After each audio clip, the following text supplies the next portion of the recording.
ਸਤਿ ਸ੍ਰੀ ਅਕਾਲ। ਤੁਸੀਂ ਦੇਖ ਰਹੇ ਹੋ ਤਖਤ ਪੰਜਾਬ। ਮੈਂ ਤੁਹਾਡੇ ਨਾਲ ਸੁਖਿੰਦਰ ਸਿੰਘ। ਮੇਰੇ ਨਾਲ ਉਗੇ ਵਿਦਵਾਨ ਡਾਕਟਰ ਪਿਆਰਾ ਲਾਲ ਗਰਗ ਮੌਜੂਦ ਨੇ।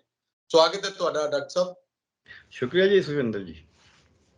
ਡਾਕਟਰ ਸਾਹਿਬ, ਪਿਛਲੇ ਕੁਝ ਦਿਨਾਂ ਤੋਂ ਜਿਹੜੀਆਂ ਘਟਨਾਵਾਂ ਫਿਰਕੂ ਹਿੰਸਾ ਵਾਪਰ ਰਹੀਆਂ ਨੇ, ਲਗਾਤਾਰ ਆਪਾਂ ਦੇਖ ਰਹੇ ਹਾਂ ਕਿ ਦਿੱਲੀ ਤੱਕ ਵੀ ਇਹ ਅੱਗ ਪਹੁੰਚ ਚੁੱਕੀ ਹੈ। ਦੇਸ਼ ਦੇ ਵੱਖ-ਵੱਖ ਸੂਬਿਆਂ ਦੇ ਵਿੱਚ ਰਾਮਨੌਮੀ ਦੇ ਮੌਕੇ ਜਾਂ ਹਨੂਮਾਨ ਜਯੰਤੀ ਦੇ ਮੌਕੇ ਦੇ ਉੱਤੇ ਇਸ ਦੇ ਨਾਲ ਮੈਂ ਪਿਛਲੇ ਦਿਨਾਂ 'ਚ ਇੱਕ ਬਿਆਨ ਪੜ੍ਹ ਰਿਹਾ ਸੀਗਾ RSS ਦੇ ਮੁਖੀ ਮੋਹਨ ਭਾਗਵਤ ਹੋਰਾਂ ਦਾ। ਉਹ ਕਿਸੇ ਨਾ ਕਿਸੇ ਮੌਕੇ ਦੇ ਉੱਤੇ ਜਦੋਂ ਵੀ ਪਹੁੰਚਦੇ ਨੇ ਤੇ ਇੱਕੋ ਗੱਲ ਦੁਹਰਾਉਂਦੇ ਨੇ ਕਿ ਅਖੰਡ ਭਾਰਤ ਬਣੇਗਾ, ਬਣ ਕੇ ਰਹੇਗਾ। ਹੁਣ ਤਾਂ ਇਹ ਕਹਿੰਦੇ ਕਿ ਜਿੱਥੇ ਡੰਡੇ ਦੀ ਲੋੜ ਪਏਗੀ ਉੱਥੇ ਹੱਥ 'ਚ ਡੰਡਾ ਫੜ ਕੇ, ਕਹਿੰਦੇ ਮਤਲਬ ਕਿ ਕੋਈ ਵੀ ਤਾਕਤ ਹਥਿਆਉਣ ਦੇ ਲਈ ਤਾਕਤ ਦਿਖਾਉਣੀ ਪੈਂਦੀ ਆ। ਇਸ ਤਰ੍ਹਾਂ ਦੀ ਬਿਆਨਬਾਜ਼ੀ, ਪਰ ਇਹਦੇ ਉੱਤੇ ਪ੍ਰਧਾਨ ਮੰਤਰੀ ਸਾਹਿਬ ਦਾ ਜਿਹੜਾ ਚੁੱਪ ਰਹਿਣਾ ਇਹ ਕਾਫੀ ਖਟਕ ਰਿਹਾ ਇਸ ਮਾਮਲੇ ਦੇ ਵਿੱਚ ਕਿ ਲੋਕ ਵੀ ਜਿਹੜੇ ਨੇ ਉਹ ਕਦੋਂ ਤੱਕ ਦਰਸ਼ਕ ਬਣੇ ਰਹਿਣਗੇ।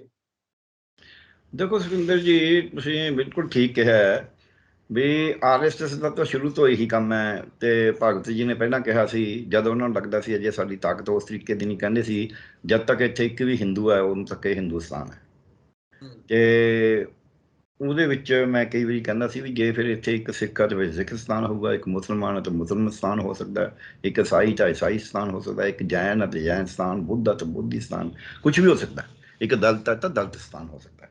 ਫਿਰ ਇਹ ਕਹਿਣਾ ਕੋਈ ਕਿਵੇਂ ਰੋਕੇਗਾ ਜਦ ਤੁਸੀਂ ਇੱਕ ਪਾਸੇ ਆਪਣੇ ਆਪ ਨੂੰ ਕਹਿੰਦੇ ਹੋ ਵੀ ਅਸੀਂ ਤਾਂ ਜੀ ਅਖੰਡ ਭਾਰਤ ਦੀ ਗੱਲ ਕਰਦੇ ਹਾਂ। ਇਹ ਅਖੰਡ ਭਾਰਤ ਨਹੀਂ, ਇੱਕਾ ਭਾਰਤ ਦੇ ਅਖੰਡ ਭਾਰਤ ਕਹਿੰਦੇ ਨੇ। ਇਹ ਕਿਹੜੇ ਨੂੰ ਅਖੰਡ ਭਾਰਤ ਕਹਿੰਦੇ ਨੇ? ਜ਼ਮੀਨ ਦੇ ਟੁਕੜੇ ਨੂੰ ਕਹਿੰਦੇ ਨੇ। ਦੂਜੀ ਗੱਲ, ਜੇ ਕਹਿੰਦੇ ਵੀ ਹਿੰਦੂ ਤਾਂ ਨੇਪਾਲ 'ਚ ਵੀ ਨੇ, ਭੂਟਾਨ 'ਚ ਵੀ ਨੇ, ਫਿਰ ਇਹ ਕਿਵੇਂ ਗੱਲ ਕਰਦੇ ਨੇ? ਤੇ ਜੇ ਇਹ ਤਾਮਿਲਾਂ ਨੂੰ ਹਿੰਦੂ ਗਿਣਦੇ ਨੇ, ਤਾਮਿਲ ਤਾਂ ਸ਼੍ਰੀਲੰਕਾ 'ਚ ਵੀ ਨੇ। ਤਾਮਿਲਾਂ ਨੂੰ, ਸਿੰਹਾਲੀਆਂ ਨੂੰ, ਸਭ ਨੂੰ ਜੇ ਹਿੰਦੂ ਗਿਣਦੇ ਨੇ ਫਿਰ ਤਾਂ ਉਹ ਸ਼੍ਰੀਲੰਕਾ 'ਚ ਵੀ ਨੇ। ਸੋ ਇਸ ਕਰਕੇ ਇਹਨਾਂ ਦਾ, ਔਰ ਮੈਜੋਰਟੀ 'ਚ ਪਾਪੂਲੇਸ਼ਨ ਦੀ ਗੱਲ ਕਰਦਾ ਮੈਂ ਇਹ। ਸੋ ਇਸ ਕਰਕੇ ਇਹ ਜਿਹੜਾ ਹੈਗਾ ਹਿੰਦੂ ਹਿੰਦੁਸਤਾਨ ਵਾਲਾ ਜਿਹੜਾ ਨਾਅਰਾ ਹੈ, ਇਹ ਨਾਅਰਾ ਬੜਾ ਹੀ ਪਿਛਾਂਹ ਖਿੱਚੂ ਹੈ। ਤੇ ਇਹ ਦੇਸ਼ ਨੂੰ ਬਿਲਕੁਲ ਪੁਰਾਣੇ ਮੱਧਯੁੱਗੀ ਸੋਚ 'ਚ ਲੈ ਕੇ ਜਾਣਾ ਚਾਹੁੰਦਾ, ਜਿਹਦੇ 'ਚ ਇਹਨਾਂ ਦੀਆਂ ਕਲਸ਼ ਯਾਤਰਾਵਾਂ, ਜਿਹਦੇ ਵਿੱਚ ਸਾਰਾ ਦਿਨ ਮਤਲਬ ਪੁਰਾਣਾ ਧਾਰਮਿਕ ਜਿਹੜੀਆਂ ਗੱਲਾਂ ਵੇਲਾ ਵਿਹਾ ਚੁੱਕੀਆਂ, ਜਿਨ੍ਹਾਂ ਦਾ ਵਿਗਿਆਨ ਨਾਲ ਕੋਈ ਸੰਬੰਧ ਨਹੀਂ ਹੈ, ਇਹ ਵਿਗਿਆਨ ਦੀ ਵਰਤੋਂ ਕਰਦੇ ਨੇ। ਕੌਣ ਹੈ ਜਿਹੜਾ ਇਹਨਾਂ 'ਚੋਂ AC ਨਹੀਂ ਵਰਤਦਾ? ਮੋਹਨ ਭਗਤ ਜੀ ਨੂੰ ਪੁੱਛੋ ਵੀ ਕਦੇ AC 'ਚ ਬੈਠਣੋਂ ਹਟਦੇ ਨੇ? ਉਹ ਪੱਖਾ ਵਰਤਦੇ ਹੀ ਨਹੀਂ। ਉਹ ਫਿਰ ਆਪਣੇ ਹੱਥ ਨਾਲ ਪੱਖੇ ਲਿਆ ਕਰਨਾ ਹੈ। ਉਹ ਇਹ ਜਿਹੜਾ ਹੈਗਾ ਆਪਣਾ ਪਕਾ ਕੇ, ਕੁਦਰਤ ਦੇ ਵਿੱਚ ਹੀ ਪਕਾ ਕੇ, ਅੱਗ 'ਚ ਪਕਾਉਣ ਦੀ ਕੀ ਲੋੜ ਹੈ? ਅੱਗ ਵੀ ਵਿਗਿਆਨ ਦੀ ਖੋਜ ਹੈ। ਫਿਰ ਤਾਂ ਉਹ ਧੁੱਪ 'ਚ ਪਕਾਇਆ ਕਰਨ ਰੋਟੀਆਂ ਆਪਦੀਆਂ। ਕਿਸੇ ਜ਼ਮਾਨੇ 'ਚ ਤਾਂ ਕੱਚਾ ਹੀ ਖਾਂਦੇ ਸੀ, ਫਿਰ ਕੱਚਾ ਹੀ ਖਾ ਲਿਆ ਕਰਨਾ। ਸੋ ਇਹ ਵਿਗਿਆਨ ਦਾ ਹਮੇਸ਼ਾ ਪੜਾ ਹੈ। ਉਹਨਾਂ ਦੇ ਜਿਹੜੇ ਸਵੈਂ ਸੇਵਕ ਜਾਂ ਕੋਈ ਵੀ ਬਿਮਾਰ ਹੁੰਦਾ ਉਹ ਦਵਾਈ ਨਹੀਂ ਲੈਂਦਾ, ਉਹ ਅੰਗਰੇਜ਼ੀ ਦਵਾਈਆਂ ਨਹੀਂ ਲੈਂਦਾ, ਉਹ ਫਿਰ ਕੱਲੀਆਂ ਜੜੀਆਂ ਬੂਟੀਆਂ ਨਾਲ ਇਲਾਜ ਕਰਿਆ ਕਰਨ। ਦੂਜੇ ਪਾਸੇ ਜਾਣ ਦੀ ਲੋੜ ਹੀ ਨਹੀਂ ਆ, ਦੇਖੀ ਜੋ ਹੁੰਦਾ। ਸੋ ਇਸ ਕਰਕੇ ਇਹ ਜਿਹੜਾ ਕਹਿਣਾ ਹੈ, ਇਹ ਲੋਕਾਂ ਨੂੰ ਗੁੰਮਰਾਹ ਕਰਨ ਦੀ ਗੱਲ ਹੈ। ਗੁੰਮਰਾਹ ਕਰਕੇ ਹੁਣ ਕਿੱਥੇ, ਹੁਣ ਜਿਹੜੀ ਸਥਿਤੀ 'ਤੇ ਅਸੀਂ ਭਾਰਤ ਪਹੁੰਚਿਆ ਹੈ, ਅੱਜ BJP 2024 ਦੇ ਵਿੱਚ ਰਾਜ ਕਰਨਾ ਚਾਹੁੰਦੀ ਹੈ, ਅਗਲੀਆਂ ਸਟੇਟਾਂ ਦੀਆਂ ਚੋਣਾਂ ਜਿੱਤਣਾ ਚਾਹੁੰਦੀ ਹੈ। ਉਹਦੇ ਵਿੱਚ ਇਹਦੇ ਕੋਲ ਕਿਸੇ ਚੀਜ਼ ਦਾ ਹੱਲ ਨਹੀਂ ਹੈ। ਮਹਿੰਗਾਈ ਦਾ ਕੋਈ ਹੱਲ ਨਹੀਂ ਹੈ, ਬੇਰੁਜ਼ਗਾਰੀ ਦਾ ਕੋਈ ਹੱਲ ਨਹੀਂ ਇਹਨਾਂ ਕੋਲੇ, ਤੇ ਜਿਹੜੀ ਭ੍ਰਿਸ਼ਟਾਚਾਰ ਹੈ ਉਹਦਾ ਕੋਈ ਹੱਲ ਨਹੀਂ, ਕਿਉਂਕਿ ਆਪ ਹੀ ਭ੍ਰਿਸ਼ਟਾਚਾਰ 'ਚ ਬਥੇਰੇ ਲੁਪਤੇ ਪਏ ਨੇ। ਇਸ ਤੋਂ ਅੱਗੇ ਜਿਹੜਾ ਸਾਰੀ ਜਾਇਦਾਦ ਵੇਚੀ ਜਾ ਰਹੇ ਨੇ, ਜਿਹਨੂੰ ਇਹਨਾਂ ਨੇ ਮੋਨੇਟਾਈਜੇਸ਼ਨ ਦਾ ਨਾਮ ਦਿੱਤਾ ਕਿ ਅਸੀਂ ਤਾਂ ਪੈਸੇ ਵੱਟ ਰਹੇ ਹਾਂ। ਪੈਸੇ ਤਾਂ ਕੋਈ ਵੀ ਵੱਟ ਲਓ, ਜਿਹੜਾ ਆਪਣੀ ਜਾਇਦਾਦ ਵਿੱਚੋਂ ਨੇ ਪੈਸੇ ਤਾਂ ਵੱਟ ਹੀ ਲੈਣੇ ਨੇ। ਇਹ ਤਾਂ ਕੋਈ ਨਵੀਂ ਗੱਲ ਨਹੀਂ ਕਹਿ ਰਹੇ, ਪਰ ਇਹ ਬੜਾ ਉਹਨੂੰ ਚਮਕਾ ਕੇ ਕਹਿ ਰਹੇ ਵੀ ਅਸੀਂ ਮੋਨੇਟਾਈਜੇਸ਼ਨ ਕਰ ਰਹੇ ਹਾਂ। ਇਹ ਤਾਂ ਹਰੇਕ ਗਰੀਬ ਤੋਂ ਗਰੀਬ ਨੂੰ ਪਤਾ ਵੀ ਜੋ ਘਰੋਂ ਗਲ ਵੀ ਚੁੱਕ ਕੇ ਜਾ ਕੇ ਵੇਚ ਕੇ ਆਓ ਕਿਸੇ ਲਾਲੇ ਦੀ ਦੁਕਾਨ ਤੇ ਉਹ ਪੈਸੇ ਤਾਂ ਲੈ ਕੇ ਆਊਗਾ ਉਹਦੇ, ਚਾਹੇ ਥੋੜੇ ਮਿਲਣ ਚਾਹੇ ਬਹੁਤੇ ਮਿਲਣ। ਸੋ ਇਹ ਕਾਹਦੀ ਮੋਨੇਟਾਈਜੇਸ਼ਨ ਆ ਬਈ? ਆਪਦੀ ਜਾਇਦਾਦ ਵੇਚ ਕੇ ਤੁਸੀਂ ਕਹਿੰਦੇ ਹੋ ਅਸੀਂ ਪੈਸਾ ਕਮਾ ਰਹੇ ਹਾਂ। ਕਾਹਦਾ ਪੈਸਾ ਕਮਾ ਰਹੇ ਹੋ? ਸੋ ਇਸ ਪਾਸੇ ਕਿਉਂਕਿ ਇਹਨਾਂ ਕੋਲ ਕੋਈ ਵੀ ਨਹੀਂ, ਕਿਸੇ ਤਰ੍ਹਾਂ ਦਾ ਵੀ ਵਪਾਰ, ਮੰਦੀ ਇੰਨੀ ਜ਼ਿਆਦਾ ਆ ਗਈ, ਕਾਰਾਂ ਸਕੂਟਰ ਵਿਕ ਨਹੀਂ ਰਹੇ ਸੀ। ਸੋ ਇਹ ਇਹਨਾਂ ਨੂੰ ਪਤਾ ਵੀ ਲੋਕ ਗੱਲ ਪੈਣਗੇ, ਹੁਕਮਰਾਨ ਕਿਵੇਂ ਉਸ ਗੱਲ ਨੂੰ ਉਹਨੂੰ ਕਿਵੇਂ ਹੈਂਡਲ ਕਰੇਗਾ। ਜ਼ਮੀਨਾਂ ਲੋਕਾਂ ਦੀਆਂ ਖੋਹ ਕੇ ਦੇਣ ਲੱਗੇ ਸੀ, ਉਹ ਕਿਸਾਨਾਂ ਨੇ ਵੱਡਾ ਦਿਖਾਤਾ। ਮਜ਼ਦੂਰਾਂ ਵਾਲਾ ਤਾਂ ਇਹਨਾਂ ਨੇ ਘੜੋਕਵੰਦ 'ਚ ਚੱਕਿਆ ਪਿਆ। ਉੱਥੇ ਤਾਂ ਕਿੰਨੇ ਕਾਨੂੰਨ ਲਿਆਤੇ ਨੇ, ਇਸ ਕਰਕੇ ਮਜ਼ਦੂਰ ਤਾਂ ਬਹੁਤਾ ਵੋਟ ਵੀ ਨਹੀਂ ਸਕਦੇ। ਤੁਹਾਡੇ ਸਾਹਮਣੇ ਆ, ਪਿੱਛੇ ਮਜ਼ਦੂਰਾਂ ਨੇ ਹੜਤਾਲ ਕਰੀ ਸੀ ਆਲ ਇੰਡੀਆ ਦੀ, ਆਪਾਂ ਨੂੰ ਪਤਾ ਜਿੰਨਾ ਕੁ ਹਾਲ ਹੋਇਆ ਸੀ। ਹਾਲਾਂਕਿ ਉਹ ਵੀ ਚੰਗੀ ਹੈ ਜਿੰਨੀ ਹੋਵੇ, ਪਰ ਬਹੁਤੀ ਨਹੀਂ ਹੋ ਸਕਦੀ। ਕਿਸਾਨੀ 'ਚ ਅਜੇ ਵੀ, ਕਿਸਾਨਾਂ 'ਚ, ਮਜ਼ਦੂਰਾਂ 'ਚ, ਛੋਟੇ ਦੁਕਾਨਦਾਰਾਂ 'ਚ, ਵਪਾਰੀਆਂ 'ਚ ਇਕੱਠੇ ਹੋ ਕੇ ਇਸ ਲੜਾਈ ਨੂੰ ਲੜਨ ਦਾ ਦਮ ਸੀ। ਤੇ ਇਹ ਲੜਾਈ ਸ਼ੁਰੂ ਕਰੀ ਸੀ ਪਹਿਲਾਂ ਇਹਨੇ ਮਹਾਰਾਸ਼ਟਰ ਨੇ ਆਪਣੇ ਤੌਰ ਤਰੀਕੇ ਨਾਲ, ਫਿਰ ਰਾਜਸਥਾਨ ਨੇ ਕਰੀ, ਜਿਹਦੇ ਸਾਰੇ ਦੁਕਾਨਦਾਰ ਵਪਾਰੀ ਆ ਗਏ। ਉਹਨਾਂ ਨੂੰ ਸਮਝ ਆ ਗਈ ਵੀ ਹੁਣ ਮੁੜਕਾਂ ਬਚਣਾ ਨਹੀਂ ਹੈ। ਉਹਦੇ 'ਚ ਹਿੰਦੂ, ਸਿੱਖ, ਮੁਸਲਮਾਨ, ਈਸਾਈ ਦਾ ਕੋਈ ਮਤਲਬ ਨਹੀਂ, ਅਸੀਂ ਸਾਰੇ ਭਾਰਤੀ ਹਾਂ ਤੇ ਭਾਰਤੀਆਂ ਨੇ ਭਾਰਤ 'ਚ ਰਹਿਣਾ, ਸਾਡਾ ਹੀ ਇਹ ਭਾਰਤ ਹੈ ਤੇ ਸਾਡੇ ਪੁਰਖਿਆਂ ਨੇ ਇਹਨੂੰ ਬਣਾਇਆ, ਸਾਡੇ ਪੁਰਖਿਆਂ ਨੇ ਕੁਰਬਾਨੀਆਂ ਦਿੱਤੀਆਂ ਨੇ। ਇਹ ਕੌਣ ਹੁੰਦੇ ਨੇ ਚਾਰ ਬੰਦੇ ਉੱਠ ਕੇ ਜਿਨ੍ਹਾਂ ਨੇ ਕਦੇ ਦੇਸ਼ ਦੇ ਹਿੱਤ 'ਚ ਤਾਂ ਕਦੇ ਕੰਮ ਹੀ ਨਹੀਂ ਕਰਿਆ? ਇਹਨਾਂ ਤਾਂ ਅੰਗਰੇਜ਼ਾਂ ਦੇ ਨਾਲ ਤੇ ਰਲੇ ਰਹੇ ਨੇ। ਸੋ ਇਸ ਕਰਕੇ ਅੱਜ ਇਹ ਚਾਹੁੰਦੇ ਨੇ, ਇਹਨਾਂ ਨੇ ਪਹਿਲਾਂ ਉਹ ਕਸ਼ਮੀਰ ਫਿਲਮ ਸ਼ੁਰੂ ਕਰਿਆ, ਕਸ਼ਮੀਰ ਫਾਈਲ ਜਿਹੜੀਆਂ ਸ਼ੁਰੂ ਕਰੀਆਂ ਉਹ ਫਿਲਮ, ਉਹਦੇ ਨਾਲ ਸਾਰੇ ਲੋਕਾਂ ਦੇ ਮਨਾਂ 'ਚ ਇੱਕ ਜ਼ਹਿਰ ਭਰਨੀ ਸ਼ੁਰੂ ਕਰਤੀ। ਹੁਣ ਇਹਨਾਂ ਨੇ ਰਾਮ ਨੌਮੀ, ਇਹ ਹਨੂੰਮਾਨ ਜਯੰਤੀ, ਅਜੇ ਹੋਰ ਆਉਣਗੀਆਂ ਬਥੇਰੀਆਂ, ਸ਼ਿਵ ਚੌਦਸ ਵੀ ਆਏਗੀ। ਇਹ ਹਰ ਵਾਰੀ ਕਿਸੇ ਨਾ ਕਿਸੇ ਧਰਮ ਦੇ ਨਾਂ ਤੇ, ਕਿਸੇ ਨਾ ਕਿਸੇ ਜਾਤ ਦੇ ਨਾਂ ਦੇ ਉੱਤੇ ਇਹ ਭੜਕੀਲਾ ਕੰਮ ਕਰਦੇ ਨੇ। ਉਹ ਕਰਦੇ ਰਹਿਣਾ। ਮੈਂ ਦਿੱਲੀ ਦੇ ਜਿਹੜੇ ਇਹ ਜਹਾਂਗੀਰਪੁਰੀ ਵਿੱਚ ਹੋਏ ਨੇ, ਦੇਖੋ ਪਹਿਲਾਂ ਸਾਊਥ ਦੇ ਵਿੱਚ ਇੱਦਾਂ ਦੇ ਦੰਗੇ ਨਹੀਂ ਹੁੰਦੇ ਸੀ, ਇਹਨਾਂ ਨੇ ਸ਼ੁਰੂ ਕਰਾਤੇ ਨੇ ਕਿਉਂਕਿ ਇਹਨਾਂ ਦਾ ਸਾਊਥ 'ਚ ਪੈਰ ਨਹੀਂ ਲੱਗ ਰਿਹਾ ਸੀ। ਅੱਜ ਵੀ ਜੇ ਅਸੀਂ ਦੇਖੀਏ, ਆਂਧਰਾ 'ਚ ਇਹਨਾਂ ਦੀ ਸਰਕਾਰ ਨਹੀਂ ਹੈ, ਕਰਨਾਟਕਾ 'ਚ ਇਹਨਾਂ ਦੀ ਸਰਕਾਰ ਬਣੀਆਂ ਹੈ ਜੋੜ ਤੋੜ ਕਰਕੇ, ਤਾਮਿਲਨਾਡੂ 'ਚ ਇਹਨਾਂ ਦੀ ਸਰਕਾਰ ਨਹੀਂ ਹੈ, ਕੇਰਲਾ 'ਚ ਇਹਨਾਂ ਦੀ ਸਰਕਾਰ ਨਹੀਂ ਹੈ, ਤੇ ਇਹ ਤੇਲੰਗਾਨਾ 'ਚ ਇਹਨਾਂ ਦੀ ਸਰਕਾਰ ਨਹੀਂ ਹੈ। ਜੇ ਆਪਾਂ ਉਹਨਾਂ ਸੂਬਿਆਂ ਨੂੰ ਦੇਖੀਏ ਤਾਂ ਇਹਨਾਂ ਦੀ ਤਾਂ ਇਹ ਸਾਊਥ ਦੇ ਚਾਰੇ ਜਿਹੜੇ ਵੱਡੇ ਸੂਬੇ ਸੀ, ਹੁਣ 5 ਬਣ ਗਏ, ਉਹਨਾਂ 'ਚ ਇਹਨਾਂ ਦੀ ਸਰਕਾਰਾਂ ਹੀ ਨਹੀਂ, ਇੱਕ 'ਚ ਹੈ, ਉਹ ਵੀ ਜੋੜ ਤੋੜ ਕੇ ਕਰੀਆ ਬੜੀ ਮੁਸ਼ਕਲ ਨਾਲ। ਸੋ ਇਹ ਉੱਥੇ ਇੱਕ ਤਾਂ ਦੰਗੇ ਕਰਾਉਣਾ ਚਾਹੁੰਦੇ ਨੇ। ਉਹ ਲੋਕ ਬੜੇ ਸ਼ਾਂਤੀ ਪ੍ਰਿਆ ਨੇ, ਸ਼ਾਂਤੀ ਨਾਲ ਰਹਿੰਦੇ ਰਹੇ ਨੇ। ਹੁਣ ਪਿਛਲੇ ਸਮੇਂ 'ਚ ਉੱਥੇ ਕਦੇ ਕੋਈ ਦੰਗੇ ਹੋਏ ਨਹੀਂ ਸੀਗੇ। ਉੱਥੇ ਕੇਰਲਾ ਵਰਗੀ ਸਟੇਟ 'ਚ ਵੀ ਦੰਗੇ ਕਰਾ ਰਹੇ ਨੇ ਇਹਨਾਂ ਦੇ ਆਪਦੇ ਸਵੈਂ ਸੇਵਕ, ਜਿਹੜਾ ਤੁਸੀਂ ਕਿਹਾ ਠੀਕ ਹੈ। ਹੁਣ ਇਹ ਲੋਕਾਂ ਨੂੰ ਇਹ ਦਿਖਾਉਂਦੇ ਨੇ, ਪਹਿਲਾਂ ਤਾਂ ਡੰਡੇ ਜੇ ਚੁੱਕਦੇ ਸੀ ਵੀ ਕੋਈ ਨਹੀਂ ਹੁਣ ਅਸੀਂ ਡੰਡੇ ਨਾਲ ਲਵਾਂਗੇ, ਇਹ ਬਹੁਤ ਭੁਲੇਖੇ 'ਚ ਨੇ।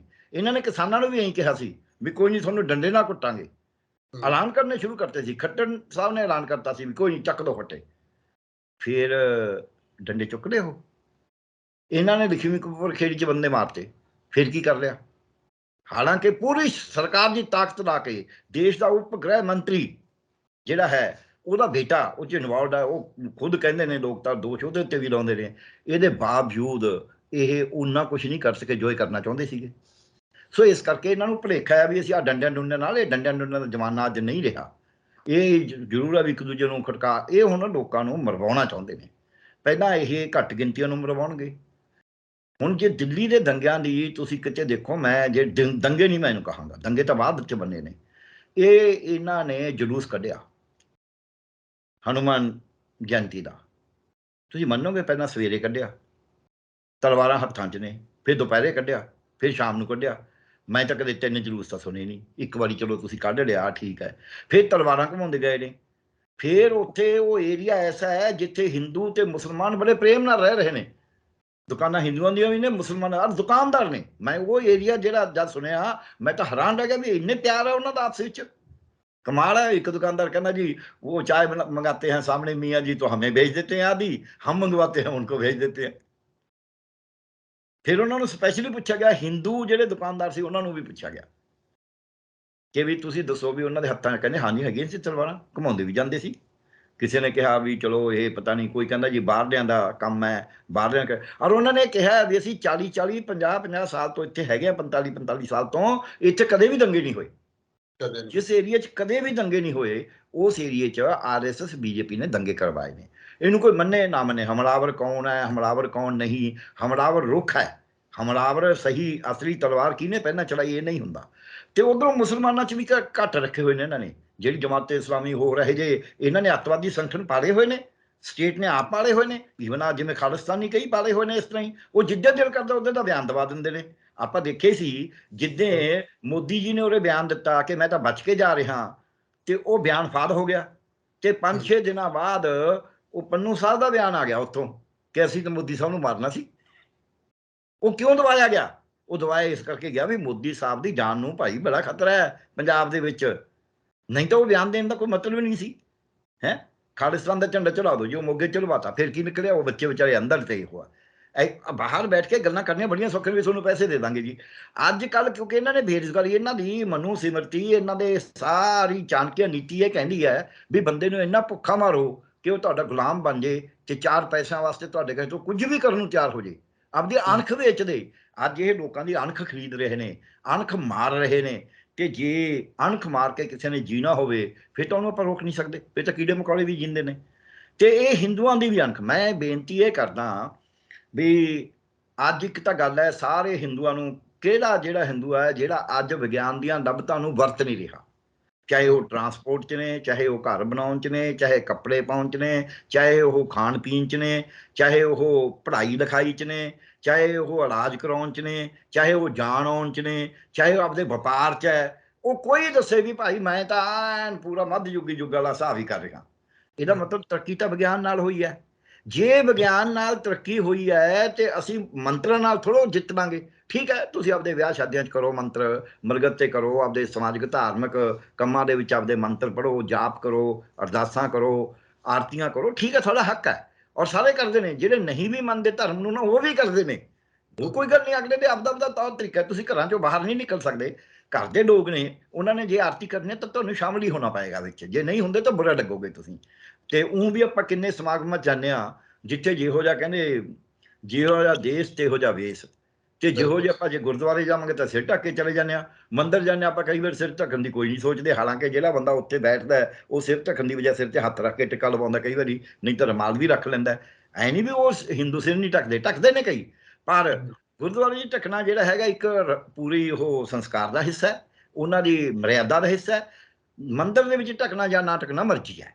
ਆਹ ਫਰਕ ਹੈ ਦੋਹਾਂ 'ਚ। ਜੁੱਤੇ ਆਪਾਂ ਮੰਦਿਰ 'ਚ ਵੀ ਬਾਹਰ ਲਾ ਕੇ ਜਾਂਦੇ ਹਾਂ, ਉੱਥੇ ਵੀ ਬਾਹਰ ਲਾ ਕੇ ਜਾਂਦੇ ਹਾਂ। ਆਪਾਂ ਦੱਸੋ ਕਿਹੜੇ ਮੰਦਿਰ ਦੀ ਕੋਈ ਬੰਦਾ, ਕੋਈ ਸਿੱਖ ਹੈ, ਕੋਈ ਮੁਸਲਮਾਨ ਹੈ, ਕੋਈ ਹਿੰਮਤ ਕਰਦਾ ਮੰਦਿਰ ਦੀ ਕਿਸੇ ਦੀ ਬੇਹਰਮਤੀ ਕਰਨ ਦੀ? ਕੋਈ ਹਿੰਦੂ, ਕੋਈ ਮੁਸਲਮਾਨ ਗੁਰਦੁਆਰੇ ਦੀ ਕਿਸੇ ਦੀ ਬੇਹਰਮਤੀ ਕਰੇਗਾ? ਜੇ ਕੋਈ ਮੁਸਲਮਾਨ, ਇਹ ਹਿੰਦੂ ਜਾਂ ਸਿੱਖ, ਉਹ ਕਿਸੇ, ਸਾਡੇ ਤਾਂ ਇੱਥੇ ਹਦਰ ਸ਼ੇਖ ਦੇ ਮੇਲੇ 'ਚ ਜਾਂਦੇ ਰਹੇ ਨੇ ਲੋਕ, ਚਿਰਾਗੀ ਲਾਉਂਦੇ ਰਹੇ ਨੇ ਵੀਰਵਾਰ ਨੂੰ, ਹਨੂਮਾਨ ਦੀ ਹਰ ਮੰਗਲਵਾਰ ਨੂੰ ਹਨੂਮਾਨ ਨੂੰ ਪ੍ਰਸਾਦ ਚੜਾਉਂਦੇ ਰਹੇ ਨੇ, ਤੇ ਗੁਰਦੁਆਰਿਆਂ ਦੇ ਵਿੱਚ ਹਮੇਸ਼ਾ ਹੀ ਮੱਥਾ ਟੇਕਣ ਜਾਂਦੇ ਸੀ, ਤੇ ਸ਼ਿਵ ਜੀ ਦੇ ਉਸ ਤੇ ਜਾਂਦੇ ਰਹੇ ਨੇ। ਸਾਡੇ ਤਾਂ ਕਦੇ ਇਹੋ ਜਿਹਾ ਹੋਇਆ ਹੀ ਨਹੀਂ। ਅਸੀਂ ਸੁਣੇ ਨਾਨਾ ਦੇ ਵਿੱਚ ਬੜੇ ਸਰਦਾਰ ਜੀ ਜਾਂਦੇ ਨੇ, ਜਿਹੜੇ ਸਿੱਖ ਨੇ ਸਾਈਕਲਾਂ ਤੇ ਜਾਂਦੇ ਸੀ। ਸੋ ਸਾਡਾ ਜਿਹੜਾ ਧਰਮ ਦਾ ਮਾਮਲਾ ਹੋਰ ਤਰ੍ਹਾਂ ਦਾ ਹੈ। ਸਾਡਾ ਤਾਂ ਆਨੰਦਪੁਰ ਦੇ ਮੇਲੇ ਵੀ ਜਾਂਦੇ ਨੇ ਉਹੀ ਲੋਕ, ਉਹੀ ਮਾਘੀ ਦੇ ਮੇਲੇ 'ਚ ਵੀ ਜਾਂਦੇ ਨੇ। ਉਹ ਤਾਂ ਗੀਤ ਵੀ ਬਣੇ ਹੋਏ ਨੇ। ਲੈ ਚੱਲ ਉਹ ਆਨੰਦ ਦਿਆ ਵੀਰਾ, ਮੇਲੇ ਮੁਕਤਸਰ ਦੇ, ਉਹ ਐਵੇਂ ਨਹੀਂ ਬਣੇ ਹੋਏ। ਉਹ ਗੀਤ ਸਾਡੇ ਸੱਭਿਆਚਾਰ 'ਚੋਂ ਬਣੇ ਹੋਏ ਨੇ। ਔਰ ਉਹ ਸੱਭਿਆਚਾਰ, ਤੀਆਂ ਸਾਰੀ ਮਨਾਉਂਦੇ ਨੇ, ਦੁਸ਼ਹਿਰਾ ਸਾਰੀ ਮਨਾਉਂਦੇ ਨੇ, ਦੀਵਾਲੀ ਸਾਰੀ ਮਨਾਉਂਦੇ ਨੇ, ਗੁੱਗਾ ਨੌਮੀ ਸਾਰੀ ਮਨਾਉਂਦੇ ਨੇ। ਮਤਲਬ ਅੱਛਾ, ਫਿਰ ਹੋਲੀ ਦਾ ਤਿਉਹਾਰ ਸਾਰੇ ਮਨਾਉਂਦੇ ਨੇ, ਲੋਹੜੀ ਸਾਰੇ ਮਨਾਉਂਦੇ ਨੇ। ਸੋ ਇਹ ਜਿਹੜਾ ਕਰਦੇ ਨੇ, ਇਹ ਲੋਕਾਂ ਨੂੰ ਇੱਕ ਹੈਗਾ ਤਿਉਹਾਰ ਮਨਾਉਣਾ, ਖੁਸ਼ੀ ਮਨਾਉਣੀ, ਆਪਣੇ ਇਸ਼ਟ ਨੂੰ ਧਿਆਉਣਾ, ਇੱਕ ਵੱਖਰੀ ਗੱਲ ਹੈ। ਪਰ ਇਸ਼ਟ ਨੂੰ ਤੁਸੀਂ ਰਾਜਨੀਤਿਕ ਉਦੇਸ਼ ਵਾਸਤੇ ਵਰਤੋ, ਤੇ ਤੁਸੀਂ ਧਰਮ ਮੈਂ ਕਹਾਂਗਾ ਜਿਹੜਾ ਹੈਗਾ ਹਿੰਦੂਵਾਦ ਵਾਸਤੇ, ਹਿੰਦੂਆਂ ਨੂੰ ਹਿੰਦੂਵਾਦ ਦੇ ਵਾਸਤੇ ਵਰਤੋਗੇ ਤਾਂ ਤੁਸੀਂ ਹਿੰਦੂਆਂ ਦਾ ਵੀ ਨੁਕਸਾਨ ਕਰੋਗੇ। ਜੇ ਅਸੀਂ ਪੁੱਛੀਏ, ਇਹ ਤਾਂ ਕਹਿੰਦੇ ਹੁਣ ਅਸੀਂ ਕਬਜ਼ਾ ਕਰ ਲਾਂਗੇ। ਇਹਨੂੰ ਪੁੱਛੋ ਪਹਿਲਾਂ ਹਿੰਦੂਆਂ ਦਾ ਰਾਜ ਹੀ ਸੀ ਜਦ ਸਿਕੰਦਰ ਆਇਆ ਸੀ? ਉਦੋਂ ਤਾਂ ਕੋਈ ਬਾਹਰ ਹੈ ਨਹੀਂ ਸੀ ਉਰੇ। ਫਿਰ ਸਿਕੰਦਰ ਕਿਉਂ ਜਿੱਤਿਆ ਸੀ? ਉਹ ਗੱਲ ਵੱਖਰੀ ਹੈ, ਵੀ ਬਿਮਾਰ ਵੀ ਹੋਇਆ, ਜਾਣਾ ਵੀ ਪਿਆ ਉਸਨੂੰ, ਉਹ ਤਾਂ ਵੱਖਰੀ ਗੱਲ ਹੈ। ਪਰ ਆਇਆ ਤਾਂ ਸੀਗਾ ਨਾ ਉਹ, ਔਰ ਜਿੱਤਿਆ ਵੀ ਸੀ। ਉਹ ਗੱਲ ਵੱਖਰੀ ਹੈ ਵੀ ਮੋਦੀ ਸਾਹਿਬ ਤਾਂ ਕਹਿੰਦੇ ਸਿਕੰਦਰ ਪਟਨੇ ਤੱਕ ਚਲਾ ਗਿਆ ਸੀ। ਮੋਦੀ ਸਾਹਿਬ ਨੂੰ ਤਾਂ ਇਤਿਹਾਸ ਇੰਨਾ ਕੀ ਪਤਾ ਹੈ? ਉਹ ਤਾਂ ਜੋ ਮਰਜ਼ੀ ਕਹਿ ਦਿੰਦੇ ਨੇ, ਉਹਨਾਂ ਦੇ ਕਹਿਣ ਤੇ ਤਾਂ ਆਪਾਂ ਰੋਕ ਨਹੀਂ ਲਾ ਸਕਦੇ, ਕਿਉਂਕਿ ਇਤਿਹਾਸ ਪੜ੍ਹਿਆ ਹੋਵੇ ਤਾਂ ਹੋਇਆ ਹੈਗਾ। ਹਾਲਾਂਕਿ 8 ਸਾਲ ਜਿਹੜੀ BA ਦੀ ਡਿਗਰੀ ਕਹਿੰਦੇ ਨੇ, ਜਿਹੜੀ ਉਹਨਾਂ ਨੇ 10ਵੀਂ ਕਰਨ ਤੋਂ ਪਹਿਲਾਂ ਲਈ ਸੀ, ਤੇ ਜਿਹੜੀ ਕੰਪਿਊਟਰ ਯੁੱਗ ਤੋਂ ਪਹਿਲਾਂ ਛਪ ਵੀ ਚੁੱਕੀ ਸੀ ਕੰਪਿਊਟਰ ਨਾਲ, ਉਹ ਡਿਗਰੀ ਦੇ ਪੜ੍ਹਨ ਵਾਲਿਆਂ ਨੂੰ ਵੀ ਇਤਿਹਾਸ ਤਾਂ ਆਉਂਦਾ ਹੀ ਹੁੰਦਾ, ਕਿਉਂਕਿ ਅੱਜ ਸਾਇੰਸ ਵਾਲਿਆਂ ਨੂੰ ਆਵੇ ਨਾ ਆਵੇ। ਸੋ ਪਰ ਸਵਾਲ ਇਹ ਹੈ ਵੀ ਜਦ ਅਸੀਂ ਧਰਮ ਨੂੰ ਧਰਮ ਦੇ ਤੌਰ ਤੇ ਦੇਖਦੇ ਹਾਂ, ਉਹ ਵੱਖਰੀ ਗੱਲ ਹੈ। ਹਰ ਇੱਕ ਨੂੰ ਆਪਣਾ ਆਪਣਾ ਹੱਕ ਹੈ, ਹੋਣਾ ਚਾਹੀਦਾ। ਸਾਡਾ ਸੰਵਿਧਾਨ ਵੀ ਇਜਾਜ਼ਤ ਦਿੰਦਾ। ਪਰ ਤੁਸੀਂ ਹਿੰਦੂਵਾਦ ਦੇ ਨਾਂ ਦੇ ਉੱਤੇ ਤੁਸੀਂ ਨਾਲ ਦੇ ਗੁਆਂਢੀ ਨੂੰ ਘਿਰਣਾ ਕਰਨੀ ਸਿੱਖੋ। ਤੁਸੀਂ ਗੁਆਂਢੀ ਨੂੰ ਘਿਰਣਾ ਕਰਨੀ ਕੌਣ ਸਿਖਾਉਂਦਾ ਹੈ? ਕਾਫਰ ਤੇ ਮਲੇਸ਼ ਕੌਣ ਕਹਿੰਦਾ ਹੈ? ਕਾਫਰ ਤੇ ਮਲੇਸ਼ ਉਹ ਕਹਿੰਦੇ ਨੇ ਜਿਹੜੇ ਬੰਦੇ ਇੱਕ ਦੂਜੇ ਨੂੰ, ਧਰਮ ਨੂੰ ਸਿਆਸਤ ਵਾਸਤੇ ਵਰਤਦੇ ਨੇ। ਨਹੀਂ ਤਾਂ ਸਾਰੇ ਇੱਕੋ ਜਿਹੇ ਨੇ, ਇੱਕ ਦੂਜੇ ਨੂੰ ਪ੍ਰੇਮ ਨਾਲ ਰਹਿੰਦੇ ਨੇ, ਇਕੱਠਾ ਵਪਾਰ ਕਰਦੇ ਨੇ। ਤੁਸੀਂ ਮੈਨੂੰ ਦੱਸ ਦਿਓ, ਕਦੇ ਕੋਈ ਬੰਦਾ ਜਿੱਦੇ ਕੋਈ ਟੈਕਸੀ ਕਰਦਾ ਹੈ, ਜਿੱਦੇ ਕੋਈ ਘਰੇ ਮਜ਼ਦੂਰ ਰੱਖਦਾ ਹੈ, ਕੋਈ ਰਿਪੇਅਰ ਕਰਾਉਂਦਾ ਹੈ, ਕਿਸੇ ਦਰਜੀ ਕੋਲ ਜਾਂਦਾ ਹੈ, ਉਹਨੇ ਕਦੇ ਪੁੱਛਿਆ ਵੀ ਗਾਹਕ ਹੈ ਜਿਹੜਾ ਇਹ ਹਿੰਦੂ ਹੈ, ਮੁਸਲਮਾਨ ਹੈ, ਸਿੱਖ ਹੈ, ਈਸਾਈ ਹੈ, ਦਲਿਤ ਹੈ, ਨਾਨ ਦਲਿਤ ਹੈ? ਜਾਂ ਜਿਹੜਾ ਕੰਮ ਕਰਨ ਵਾਲਾ ਉਹਨੂੰ ਕਦੇ ਪੁੱਛਿਆ ਹੋਵੇ ਵੀ ਤੂੰ ਭਾਈ ਕਿਹੜੀ ਜਾਤ ਦਾ, ਕਿਹੜੇ ਧਰਮ ਦਾ? ਮੈਂ ਨਹੀਂ ਕਦੇ ਦੇਖਿਆ। ਤੁਸੀਂ ਪਟਿਆਲੇ 'ਚ ਦੇਖ ਲਓ ਵੀ ਕਿੰਨੇ ਲੋਕ ਨੇ ਨਾ, ਸਾਰੇ ਧਰਮਾਂ ਦੇ ਲੋਕ ਕੰਮ ਕਰ ਰਹੇ ਨੇ, ਪਤਾ ਹੀ ਨਹੀਂ ਹੁੰਦਾ। ਸੋ ਇਹਨਾਂ ਨੇ ਉੱਥੇ ਜਾਣ ਬੁੱਝ ਕੇ ਕਰਾਏ ਨੇ ਇਹ, ਤਾਂ ਕਿ 2024 ਨੂੰ ਜਿੱਤਣ ਵਾਸਤੇ ਲੋਕਾਂ ਦੇ ਮਨਾਂ 'ਚ ਭਰਿਆ ਜਾਵੇ ਜ਼ਹਿਰ। ਇਹਦੇ ਵਾਸਤੇ ਮੈਂ ਇੱਕੋ ਬੇਨਤੀ ਕਰੂੰਗਾ ਭਾਰਤ ਦੇ ਲੋਕਾਂ ਨੂੰ, ਹਰ ਤਰ੍ਹਾਂ ਦੇ ਲੋਕਾਂ ਨੂੰ, ਵੀ ਤੁਹਾਡੇ ਸਾਰੇ ਫਿਰਕਿਆਂ ਦੇ ਵਿੱਚ, ਸਾਰੀਆਂ ਜਾਤਾਂ ਦੇ ਵਿੱਚ ਸਰਕਾਰ ਦੇ ਏਜੰਟ ਵੀ ਹੈਗੇ ਨੇ, ਜਿਹੜੇ ਤੁਹਾਡੀ ਕੁੱਟਮਾਰ ਕਰਵਾ ਕੇ ਆਪਦੀ ਐਸ਼ ਕਰਦੇ ਨੇ, ਤੁਹਾਡੇ ਕਤਲ ਕਰਵਾ ਕੇ ਆਪਦੀ ਐਸ਼ ਕਰਦੇ ਨੇ। ਤੇ ਉਹ ਏਜੰਟ ਸਰਕਾਰ ਦੇ ਨੇ, ਉਹਨਾਂ ਏਜੰਸੀਆਂ ਦੇ ਨੇ, ਉਹਨਾਂ ਤੋਂ ਬਚ ਕੇ ਰਹੋ, ਭਾਈਚਾਰੇ ਨਾਲ ਰਹੋ। ਜੇ ਤੁਸੀਂ ਆਪਦੇ ਬੱਚਿਆਂ ਨੂੰ, ਆਪਦੀ ਅਗਲੀ ਜਨਰੇਸ਼ਨ ਨੂੰ, ਆਪਦੀ ਅਗਲੀ ਪਨੀਰੀ ਨੂੰ ਇਨਸਾਨ ਬਣਾਉਣਾ ਚਾਹੁੰਦੇ ਹੋ, ਚੰਗੇ ਇਨਸਾਨ ਬਣਾਉਣਾ ਚਾਹੁੰਦੇ ਹੋ, ਵਧੀਆ ਜੀਵਨ ਦੇਣਾ ਚਾਹੁੰਦੇ ਹੋ, ਤਾਂ ਜ਼ਰੂਰੀ ਹੈ ਕਿ ਤੁਸੀਂ ਇਸ ਜੋ ਪੁਰਾਣੀ ਮੱਧਯੁਗੀ ਸੋਚ ਆ ਉਹ ਤੋਂ ਉੱਪਰ ਉੱਠੋ। ਤੇ ਅੱਧੇ ਲੋਕ ਤਾਂ ਡਰ ਕੇ ਬੱਚਿਆਂ ਨੂੰ ਬਾਹਰ ਭੇਜਣ ਲੱਗ ਜਾਂਦੇ ਨੇ। ਜਿਹੜਾ ਬਾਹਰ ਜਾਣ ਦਾ ਤੁਸੀਂ ਦੇਖਿਓ ਸੀ ਹੁਣ ਤਵਾਜ਼ਾ ਕਿਵੇਂ ਜ਼ਿਆਦਾ ਹੋ ਜਾਣਾ। ਸੋ ਇਸ ਕਰਕੇ ਸਾਨੂੰ ਇਹ ਸੋਚਣਾ ਪਏਗਾ। ਇੱਕ ਲਾਸਟ ਲਾਈਨ ਇਸ ਉਸ 'ਚ ਕਹਿ ਕੇ ਮੈਂ ਖਤਮ ਕਰੂੰਗਾ। ਇਹ ਉਹ ਹਾਲ ਹੈ ਕਿ ਬਾਦਲ ਸਾਹਿਬ ਨੇ ਇੱਥੇ ਤਾਂ ਲੋਕਾਂ ਨੂੰ ਕਹਿਤਾ ਮਰਜ਼ੀ ਬੜੇ ਭਰਤੀ ਕਰ ਲਈਏ, ਤੇ ਆਪਦੇ ਜਵਾਕ ਨੂੰ ਵੀ ਤੇ ਆਪਦੇ ਭਤੀਜੇ ਨੂੰ ਵੀ ਉਹ ਬਾਹਰ ਭੇਜੀ ਰੱਖਿਆ ਉਹਨਾਂ ਦਿਨਾਂ 'ਚ ਪੜ੍ਹਨ ਵਾਸਤੇ, ਜਿਹੜੇ ਅੱਜ ਦੋਨੇ ਰਾਜ ਕਰਨੀਆਂ ਪਾਰਟੀਆਂ 'ਚ ਨੇ। ਬਿਲਕੁਲ ਬਿਲਕੁਲ। ਭਾਈਚਾਰਕ ਸਾਂਝ ਦੀ ਜਦੋਂ ਗੱਲ ਡਾਕਟਰ ਸਾਹਿਬ ਤੁਸੀਂ ਕਰਦੇ ਹੋ ਤਾਂ ਮੇਰੇ ਧਿਆਨ ਦੇ ਵਿੱਚ ਇੱਕ ਤਾਂ ਮਲੇਰਕੋਟਲਾ ਆਉਂਦਾ ਪੰਜਾਬ ਦਾ, ਜਿੱਥੇ ਬਹੁਤ ਗਿਣਤੀ ਮੁਸਲਿਮ ਭਾਈਚਾਰਾ ਤੇ ਬਾਕੀ ਭਾਈਚਾਰੇ ਵੀ ਵਸਦੇ ਨੇ। ਕਦੇ ਇਹੋ ਜੀ ਗੱਲ ਸੁਣੀ ਨਹੀਂ। ਤੇ ਜੇ ਅਸੀਂ ਕਾਲੀ ਮਾਤਾ ਮੰਦਿਰ ਦੇਖ ਲਓ, ਲੋਕ ਨੈਣਾ ਦੇਵੀ ਜਾਂਦੇ ਨੇ, ਉੱਥੇ ਸਿੱਖ ਵੀ, ਉੱਥੇ ਹਿੰਦੂ ਭਾਈਚਾਰੇ ਚੋਂ ਵੀ ਆਉਂਦੇ ਨੇ, ਉੱਥੇ ਸਾਰੇ ਮਤਲਬ ਕਿ ਇਕੱਠੇ ਹੁੰਦੇ ਨੇ। ਕੋਈ ਇਹੋ ਜੀ ਗੱਲ ਨਹੀਂ ਵੱਖਰੇਵੇਂ ਨਾ ਸਾਡੇ ਮਹੱਲੇ ਗਲੀਆਂ ਦੇ ਵਿੱਚ ਅਸੀਂ ਕਦੇ ਦੇਖਿਆ।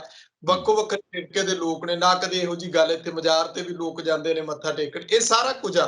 ਪਰ ਇਹਦੇ ਵਿਚਾਲੇ ਜਦੋਂ ਅਸੀਂ ਪਾਰਟੀਆਂ ਦੀ ਗੱਲ ਕਰਦੇ ਹਾਂ ਡਾਕਟਰ ਸਾਹਿਬ, ਤਾਂ ਪਿਛਲੇ ਦਿਨਾਂ ਦੇ ਵਿੱਚ ਇਕੱਠੀਆਂ ਹੋਈਆਂ ਸੀ ਸਾਰੀਆਂ ਪਾਰਟੀਆਂ। ਉਹਦੇ ਵਿੱਚ ਆਮ ਆਦਮੀ ਪਾਰਟੀ ਦਾ ਜ਼ਿਕਰ ਕਿਤੇ ਨਹੀਂ ਹੈਗਾ ਕਿ ਉਹ ਵੀ ਸੀਗੇ। ਹਾਲਾਂਕਿ ਰਾਘਵ ਚੱਡਾ ਦਾ ਬਿਆਨ ਹੁਣ ਆਇਆ ਕਿ ਇਹਨਾਂ ਨੂੰ ਵਿਹਲੜ ਚਾਹੀਦੇ ਨੇ, ਇਹਨਾਂ ਨੂੰ ਗੁੰਡੇ ਚਾਹੀਦੇ ਨੇ, ਅਸੀਂ ਤਾਂ ਸਿੱਖਿਆ ਦਾ ਪ੍ਰਸਾਰ ਕਰਨਾ ਹੈ। ਰਾਸ਼ਟਰਵਾਦ ਦਾ ਰਾਗ ਜਿਹੜਾ ਉਹ ਇੱਕੋ ਜਿਹਾ ਜਾਪਦਾ ਇਹਨਾਂ ਦਾ। ਕਾਂਗਰਸ ਆਪਣੀ ਥਾਂ ਦੇ ਉੱਤੇ ਆ, ਉਹ ਕੋਈ ਉਹੋ ਜਿਹਾ ਵੱਡਾ ਸਟੈਂਡ ਨਹੀਂ ਲੈ ਸਕਦੀ।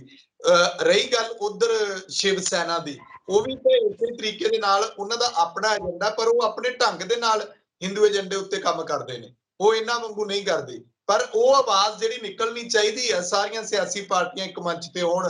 ਹੁਣ ਤੱਕ ਤਾਂ ਕਹਿੰਦੇ ਦਿੱਲੀ ਦੇ ਮੁੱਖ ਮੰਤਰੀ ਉਹਨਾਂ ਦਾ ਵੀ ਬਿਆਨ ਇਸ ਮਸਲੇ ਦੇ ਸਾਹਮਣੇ ਨਹੀਂ ਆਇਆ।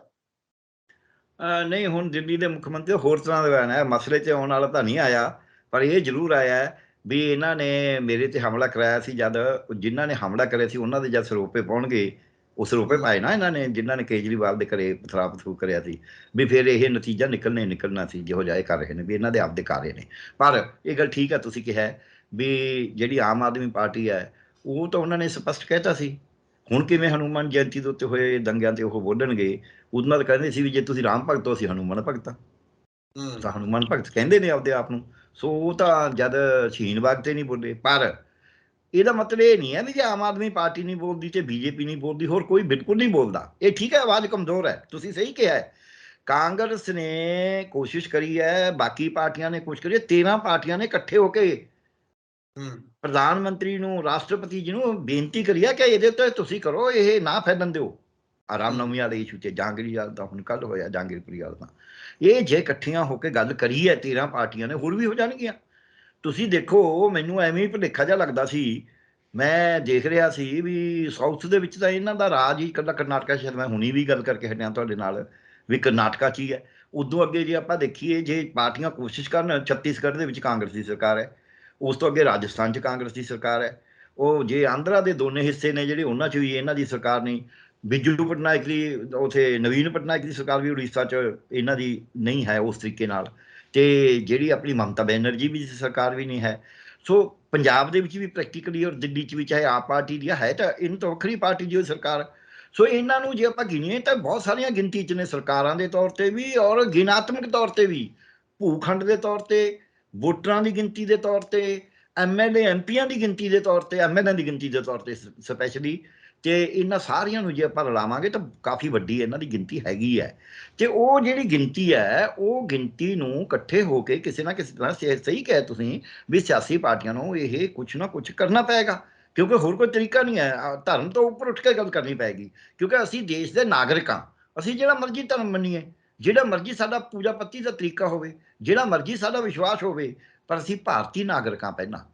ਤੇ ਦੂਜੀ ਗੱਲ, ਭਾਰਤੀ ਨਾਗਰਿਕ ਦੇ ਤੌਰ ਦੇ ਉੱਤੇ, ਚਾਹੇ ਅਸੀਂ ਗਰੀਬ ਹਾਂ, ਚਾਹੇ ਅਮੀਰ ਹਾਂ, ਚਾਹੇ ਅਸੀਂ ਕਿਸੇ ਵੀ ਧਰਮ ਦੇ ਹਾਂ, ਚਾਹੇ ਕਿਸੇ ਜਾਤ ਦੇ ਹਾਂ, ਚਾਹੇ ਕਿਸੇ ਖਿੱਤੇ ਦੇ ਹਾਂ, ਚਾਹੇ ਕਿਸੇ ਬੋਲੀ ਵਾਲੇ ਹਾਂ, ਸਾਡਾ ਸਭ ਦਾ ਬਰਾਬਰ ਦਾ ਹੱਕ ਹੈ ਸੰਵਿਧਾਨ ਦੇ ਸਾਹਮਣੇ। ਬਲਕਿ ਇਸ ਤੋਂ ਵੀ ਅੱਗੇ ਉੱਚਾ ਸਾਡਾ ਸੰਵਿਧਾਨ ਹੈ, ਜਿਹਨੂੰ ਇਹ ਤੋੜ ਰਹੇ ਨੇ। ਸਾਡੇ ਸੰਵਿਧਾਨ ਦੇ ਵਿੱਚ ਇੱਕ ਹੋਰ ਵੱਡੀ ਗੱਲ ਲਿਖੀ ਹੈ ਵੀ ਉਹਦੇ 'ਚ ਹੈ ਕਿ ਕਾਨੂੰਨ ਦੇ ਸਾਹਮਣੇ, ਜੇ ਆਰਟੀਕਲ 14 ਅਸੀਂ ਪੜ੍ਹੀਏ, ਬਾਕੀ ਦੇ ਵਿੱਚ ਲਿਖਿਆ ਸਿਟੀਜ਼ਨ, ਯਾਨੀ ਕਿ ਮੇਰਾ ਸਿੱਖਿਆ ਦਾ ਅਧਿਕਾਰ ਬਤੌਰ ਸਿਟੀਜ਼ਨ ਹੈ। ਮੇਰਾ ਸਿਹਤ ਦਾ ਅਧਿਕਾਰ ਬਤੌਰ ਸਿਟੀਜ਼ਨ ਹੈ, ਮੇਰਾ ਫਰੀडम ਆਫ ਸਪੀਚ ਦਾ ਅਧਿਕਾਰ ਬਤੌਰ ਸਿਟੀਜ਼ਨ ਹੈ। ਪਰ ਜਿਹੜਾ ਮੇਰੀ ਫਿਜ਼ੀਕਲ ਸੁਰੱਖਿਆ, ਜੇ ਮੇਰੇ ਨਾਲ ਜ਼ਿਆਦਤੀ ਹੋ ਜੇ ਕੋਈ, ਉਹਦਾ ਜਿਹੜਾ ਮੇਰਾ ਅਧਿਕਾਰ ਹੈ ਕਿ ਮੈਨੂੰ ਇਨਸਾਫ ਮਿਲੇ, ਉਹ ਮੇਰਾ ਸਿਟੀਜ਼ਨ ਹੋਣਾ ਜ਼ਰੂਰੀ ਨਹੀਂ। ਉੱਤੇ ਪਰਸਨ ਲਿਖਿਆ, ਆਰਟੀਕਲ 14 'ਚ ਲਿਖਿਆ ਈਚ ਪਰਸਨ, ਬਾਕੀ ਜਗ੍ਹਾ ਤੇ ਈਚ ਸਿਟੀਜ਼ਨ ਲਿਖਿਆ। ਮਤਲਬ ਕਿ ਸਾਡਾ ਸੰਵਿਧਾਨ ਤਾਂ ਇੰਨਾ ਉੱਚਾ ਬਾਬਾ ਸਾਹਿਬ ਅੰਬੇਦਕਰ ਨੇ ਜਿਹੜਾ ਬਣਾਇਆ ਹੈ ਕਿ ਹਰੇਕ ਵਿਅਕਤੀ ਕਾਨੂੰਨ ਦੇ ਸਾਹਮਣੇ ਬਰਾਬਰ ਹੈ। ਜੇ ਇੱਥੇ ਕਿਸੇ ਨਾਲ ਕਿਸੇ ਦਾ ਵਿਦੇਸ਼ੋਂ ਸੈਰ ਕਰਨ ਆਏ ਦਾ ਐਕਸੀਡੈਂਟ ਹੋ ਜੇ, ਉਹਦੇ ਵਾਸਤੇ ਵੀ ਕਾਨੂੰਨ ਬਰਾਬਰ ਹੈ, ਉਹਦੀ ਕੰਪਨਸੇਸ਼ਨ ਦੇਣ ਵਾਸਤੇ। ਜੇ ਉਹਦੇ ਨਾਲ ਕੋਈ ਧੱਕਾ ਹੋ ਜਾਂਦਾ ਹੈ, ਕੋਈ ਉਹਨੂੰ ਕੁੱਟਮਾਰ ਕਰ ਦਿੰਦਾ ਹੈ, ਕੋਈ ਉਹਦੀ ਲੁੱਟਮਾਰ ਕਰ ਲੈਂਦਾ ਹੈ, ਉਹਦੇ ਵਾਸਤੇ ਕਾਨੂੰਨ ਬਰਾਬਰ ਹੈ। ਉਹ ਇੱਥੋਂ ਦੀ ਹਿੰਦੁਸਤਾਨ ਦੀ ਅਦਾਲਤ 'ਚ ਪੂਰਾ ਇਨਸਾਫ ਲੈ ਸਕਦਾ ਹੈ, ਉਹਨੂੰ ਹੱਕ ਹੈ। ਇਹ ਨਹੀਂ ਹੈ ਕਿ ਤੂੰ ਬਾਹਰ ਨਾ ਇਸ ਕਰਕੇ ਤੈਨੂੰ ਨਹੀਂ ਅਸੀਂ ਦੇਣਾ। ਬਾਕੀ ਉਹਨੂੰ ਇਹ ਜੋ ਕਹੇ ਵੀ ਮੈਨੂੰ ਵਿਦਿਆ ਦਾ ਬਰਾਬਰ ਜਾਂ ਬੋਲਣ ਦਾ, ਉਹ ਨਹੀਂ ਹੈ ਉਹਨੂੰ। ਪਰ ਆਹ ਹੱਕ ਬਰਾਬਰ ਦਿੱਤਾ ਵੀ ਕਾਨੂੰਨ ਦੇ ਸਾਹਮਣੇ ਹਰੇਕ ਵਿਅਕਤੀ ਬਰਾਬਰ ਹੈ। ਸੋ ਸਾਡੀ ਤਾਂ ਸੋਚ ਉਸ ਪਾਸੇ ਵੱਲ ਸੀ। ਅਵਲ ਅੱਲੋ ਇੱਕ ਨੂਰ ਪਾਇਆ ਕੁਦਰਤ ਕੇ ਸਭ ਬੰਦੇ, ਸਾਰੇ ਬੰਦੇ ਉਸੇ ਕੁਦਰਤ ਦੇ ਨੇ, ਇਸ ਕਰਕੇ ਸਾਰੇ ਬਰਾਬਰ ਨੇ ਕਾਨੂੰਨ ਦੇ ਸਾਹਮਣੇ, ਭਾਰਤੀ ਕਾਨੂੰਨ ਦੇ ਸਾਹਮਣੇ। ਸ਼ਾਇਦ ਹੋਰ ਕਿਸੇ ਮੁਲਕਾਂ 'ਚ ਹੀ ਜੀ ਐਡੀ ਵੱਡੀ ਗੱਲ ਨਾ ਹੋਵੇ ਕਈਆਂ 'ਚ, ਕਿ ਪਰ ਸਾਡੇ। ਫਿਰ ਦੂਜੀ ਗੱਲ, ਜਿਹੜਾ ਕਹਿੰਦੇ ਅਸੀਂ ਹਿੰਦੂ ਰਾਸ਼ਟਰ ਬਣਾਉਣਾ, ਅਖੰਡ ਭਾਰਤ ਬਣਾਉਣਾ ਹੈ। ਪਾਕਿਸਤਾਨ ਸੁਖੀ ਹੈ, ਬੰਗਲਾदेश ਸੁਖੀ ਹੈ, ਅਫਗਾਨਿਸਤਾਨ ਸੁਖੀ ਹੈ, ईरान सुखी है। ਉਹ ਤਾਂ ਮੁਸਲਮਾਨ ਹੀ ਨੇ ਨਾ। ਉੱਥੇ ਸ਼ੀਆ ਸੁੰਨੀ ਦੇ ਕਿੰਨੇ ਝਗੜੇ ਹੁੰਦੇ ਨੇ। ਜਿੱਦਾਂ ਇੱਥੇ ਮੁਸਲਮਾਨਾਂ ਦੇ ਤੇ ਈਸਾਈਆਂ ਦੇ ਤੇ ਸਿੱਖਾਂ ਦਾ ਮੰਨ ਲਓ ਮਾਮਲਾ ਖਤਮ ਕਰ ਦਿੰਦੇ ਨੇ ਇਹ, ਫਿਰ ਸ਼ਡਿਊਲਡ ਕਾਸਟਾਂ ਦਾ ਮਾਮਲਾ ਵੀ ਖਤਮ ਕਰ ਦਿੰਦੇ ਨੇ। ਉਦੋਂ ਇੱਥੇ ਝਗੜੇ ਹੋਣਗੇ ਬੋਧੀਆਂ ਜਾਨੀਆਂ ਦੇ। ਬੋਧੀਆਂ ਦੇ ਮੰਦਿਰ ਸਾੜੇ ਗਏ ਸੀ।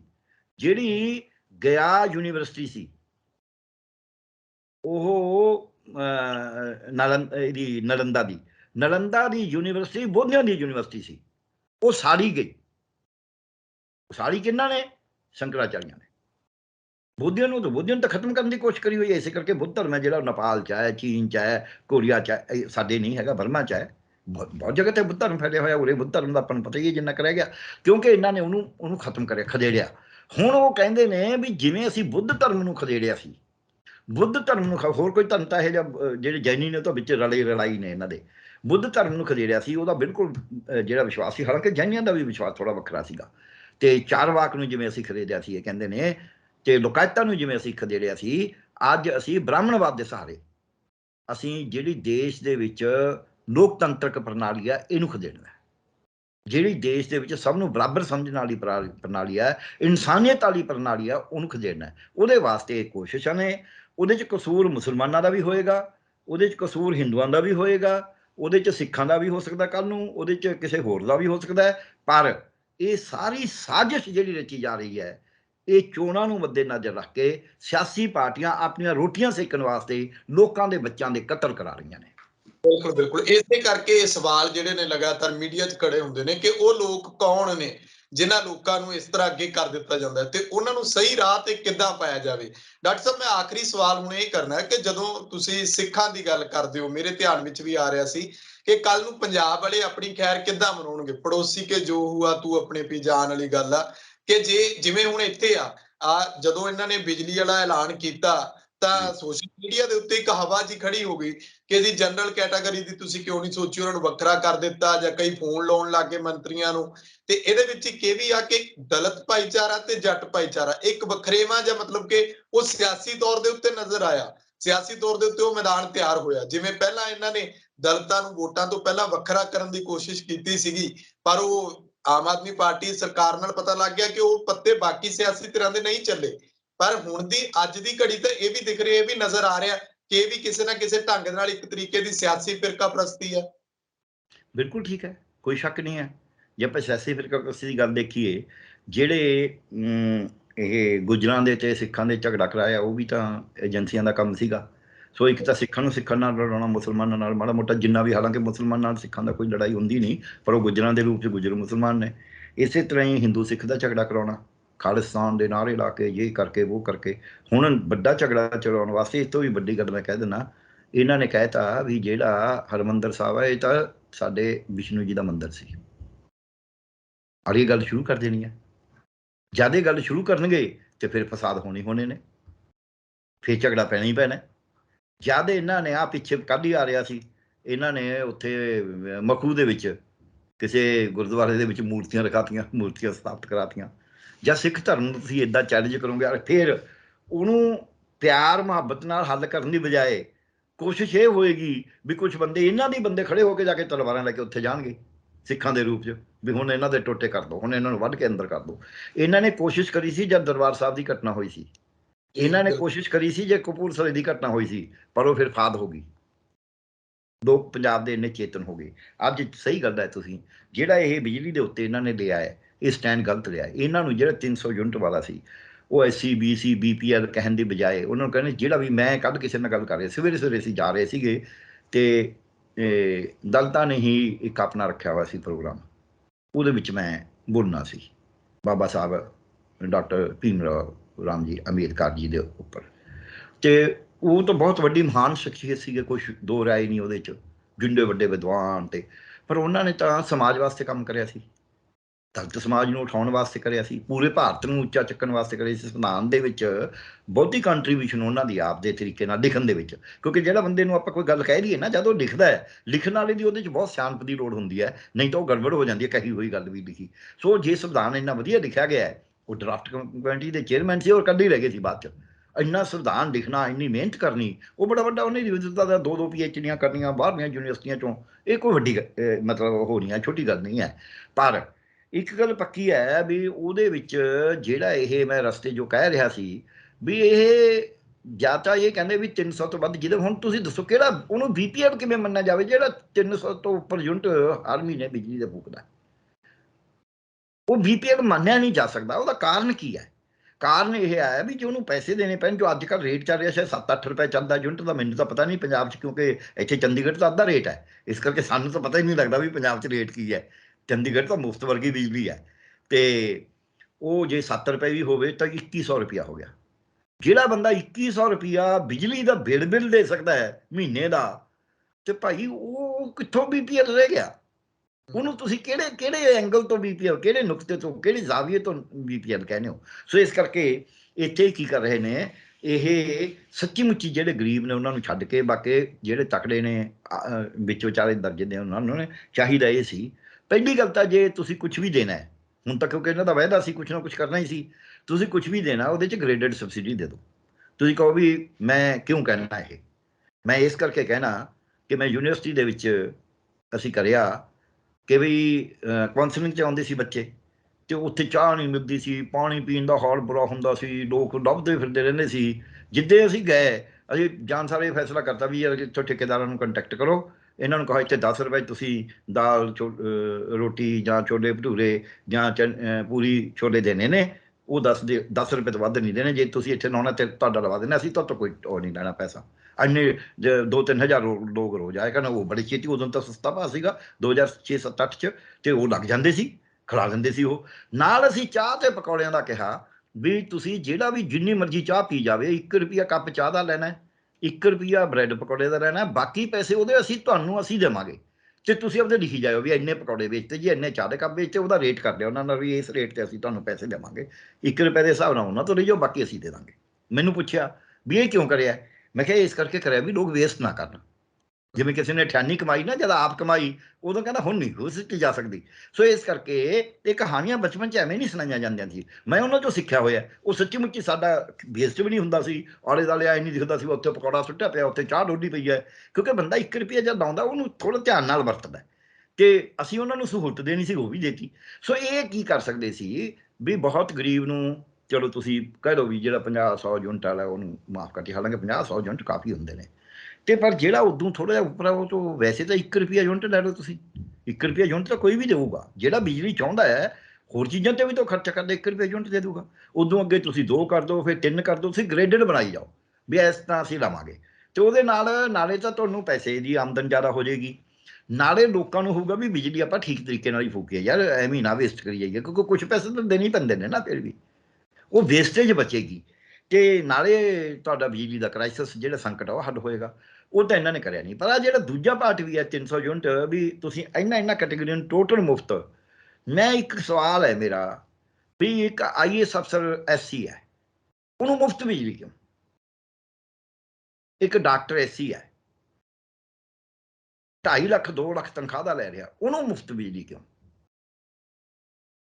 ਤੁਸੀਂ ਲਿਮਿਟ ਤਾਂ ਲਾਓ ਨਾ ਵੀ ਇਦੋਂ ਵੱਧ ਨਹੀਂ ਮੁਫਤ ਬਿਜਲੀ। ਇੱਕ ਬੰਦਾ 2.5 ਲੱਖ ਰੁਪਇਆ ਲੈ ਰਿਹਾ ਯਾਰ, ਉਹਨੂੰ ਤੁਸੀਂ ਮੁਫਤ ਬਿਜਲੀ ਦੇਈ ਜਾਂਦੇ ਹੋ। ਇੱਕ ਬੰਦੇ ਦੇ ਘਰੇ ਰੋਟੀ ਬੜੀ ਮੁਸ਼ਕਲ ਨਾਲ ਪੱਕਦੀ ਹੈ, ਉਹਨੂੰ ਤੁਸੀਂ ਦੇ ਨਹੀਂ ਰਹੇ। ਉਹਨੂੰ ਕਹਿੰਦੇ ਤੂੰ 300 ਯੂਨਿਟ ਤੋਂ ਘੱਟ ਬਾਲੇਗਾ ਤਾਂ ਹੀ ਦੇਵਾਂਗੇ। ਇਹ ਠੀਕ ਹੈ। ਦੂਜਾ ਪੱਖ ਇਹਨਾਂ ਨੇ ਕਰ ਦਿੱਤਾ ਹੈ ਵੀ ਜੇ 300 ਤੋਂ ਵੱਧ ਯੂਨਿਟ ਹੋਣਗੇ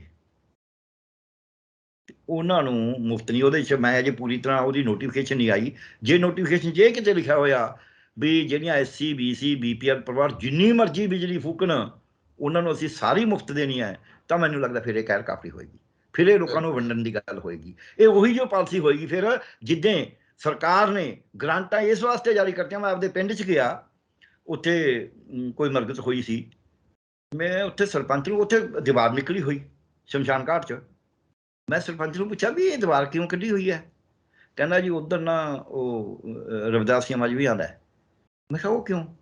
ਉਹ ਮੈਂ ਕਿਹਾ ਕੋਈ ਮੁਰਦਾ ਤਾਂ ਸਾੜਿਆ ਨਹੀਂ ਹੋਇਆ ਉੱਥੇ। ਕਹਿੰਦੇ ਜੀ ਮੁਰਦੇ ਤਾਂ ਇੱਧਰ ਹੀ ਸਾੜਦੇ ਨੇ, ਉਹ ਸਰਕਾਰ ਨੇ ਆਖਿਆ ਸੀ ਗ੍ਰਾਂਟ ਦਿੰਦੇ ਆ, ਅਸੀਂ ਕਿਹਾ ਚੱਲ ਵਿਚਾਰੇ ਦੀਵਾਰ ਕੱਢ ਦਿੰਦੇ ਹਾਂ, ਅਸੀਂ ਕਹਿੰਦੇ ਆ ਉਹਨਾਂ ਦਾ। ਹੁਣ ਜੇ ਸਰਕਾਰ ਹੀ ਗ੍ਰਾਂਟ ਮਤਲਬ ਦਲਿਤਾਂ ਦੇ ਸ਼ਮਸ਼ਾਨ ਘਾਟ ਵਾਸਤੇ ਦਿੰਦੀ, ਉਹ ਐਂ ਕਿਉਂ ਨਹੀਂ ਕਹਿੰਦੀ ਵੀ ਭਾਈ ਤੁਹਾਨੂੰ ਗ੍ਰਾਂਟ ਦੇਵਾਂਗੇ ਜਿਹੜੇ ਸਾਰੇ ਸਾਂਝਾ ਸ਼ਮਸ਼ਾਨ ਘਾਟ ਰੱਖਣਗੇ? ਤੁਸੀਂ ਸ਼ਮਸ਼ਾਨ ਘਾਟ ਦੀ ਗ੍ਰਾਂਟ ਦਿੰਦੇ ਹੋ ਸ਼ਮਸ਼ਾਨ ਘਾਟ ਨੂੰ ਵੰਡਣ ਵਾਸਤੇ, ਤੁਸੀਂ ਇਕੱਠਾ ਕਰਨ ਦੀ ਗ੍ਰਾਂਟ ਦਿਓ, ਬਲਕਿ ਵੀ ਜਿਹੜੇ ਇਕੱਠੇ ਕਰਕੇ ਰੱਖਣਗੇ ਉਹਨਾਂ ਨੂੰ ਅਸੀਂ ਇੰਨੀ ਗ੍ਰਾਂਟ ਦੇਵਾਂਗੇ। ਇਹ ਕਿਉਂਕਿ ਇਹ ਜਾਣ ਕੇ ਵੰਡ ਕੇ ਰਾਜ ਕਰਨਾ ਚਾਹੁੰਦੇ ਨੇ। ਠੀਕ ਹੈ, ਤੁਸੀਂ ਜਿਹੜੀ ਆਪ ਪਾਰਟੀ ਨੇ ਇਹ ਕਰਿਆ ਹੋਊਗਾ, ਪਰ ਇਹ ਵਾਅਦੇ ਦਾ ਪਾਰਟ ਸੀ। ਪਰ ਵਾਅਦੇ ਨੂੰ ਸਾਰਿਆਂ ਦੇ ਉੱਤੇ ਬਿਨਾਂ ਕਿਸੇ ਜਾਤ ਪਾਤ ਦੇ ਵਿਤਕਰੇ ਦੇ ਫਰਕ ਦੇ, ਬਿਨਾਂ ਕਿਸੇ ਹੋਰ ਦੇ ਫਰਕ ਦੇ ਲਾਉਣਾ ਚਾਹੀਦਾ ਸੀ। ਜਿਹੜਾ ਵੀ ਪੈਮਾਨਾ ਲਾਉਣਾ ਹੈ, ਦੇਖੋ ਪੈਮਾਨਾ ਤਾਂ ਪੋਲੀਟੀਕਲ ਪਾਰਟੀਆਂ ਨੇ ਆਪ ਡਿਸਾਈਡ ਕਰਨਾ ਹੁੰਦਾ। ਐਵੇਂ ਆਪਾਂ ਕਹਿ ਦਈਏ ਹਰੇਕ ਗੱਲ ਦੇ ਵਿੱਚ ਆਪਾਂ ਟਿੰਡ ਚਕਾਨਾ ਪਾਈ ਜਾਈਏ ਵੀ ਨਹੀਂ ਜਾਏ, ਐਂ ਤਾਂ ਭਗਵੰਤ ਮਾਨ ਜਿਹੜਾ ਮਰਜ਼ੀ ਫੈਸਲਾ ਕਰਦੇ ਉਹਦੇ ਉੱਤੇ ਆਪੋਜੀਸ਼ਨ ਦਾ ਕ੍ਰਿਟੀਸਾਈਜ਼ ਕਰਨਾ ਹੀ ਆ। ਕੱਲ੍ਹ ਮੈਨੂੰ ਕਿਸੇ ਨੇ ਪੁੱਛਿਆ, ਕਹਿੰਦੀ ਸੁਖਬੀਰ ਬਾਦਲ ਆਏਗਾ। ਮੈਂ ਸੁਖਬੀਰ ਬਾਦਲ ਜਿਹੜੇ ਨੋਟ ਟਰੱਕ ਭਰੇ ਹੋਏ ਨੋਟਾਂ ਦੇ ਆਉਣੇ ਸੀ, ਉਹ ਕਿੱਥੇ ਗਏ ਸੁਖਬੀਰ ਬਾਦਲ ਸਾਹਿਬ ਦੇ? ਬਈ ਜਿਹੜੇ 10 ਸਾਲ ਉਹ ਰਹੇ ਪਾਵਰ 'ਚ, ਆ ਸਿੱਖ ਇਤਿਹਾਸ ਦਾ ਭੱਠਾ ਬਹਿ ਗਿਆ, ਉਹਦੇ ਉੱਤੇ ਕਿੱਥੇ ਗਏ ਸੁਖਬੀਰ ਬਾਦਲ?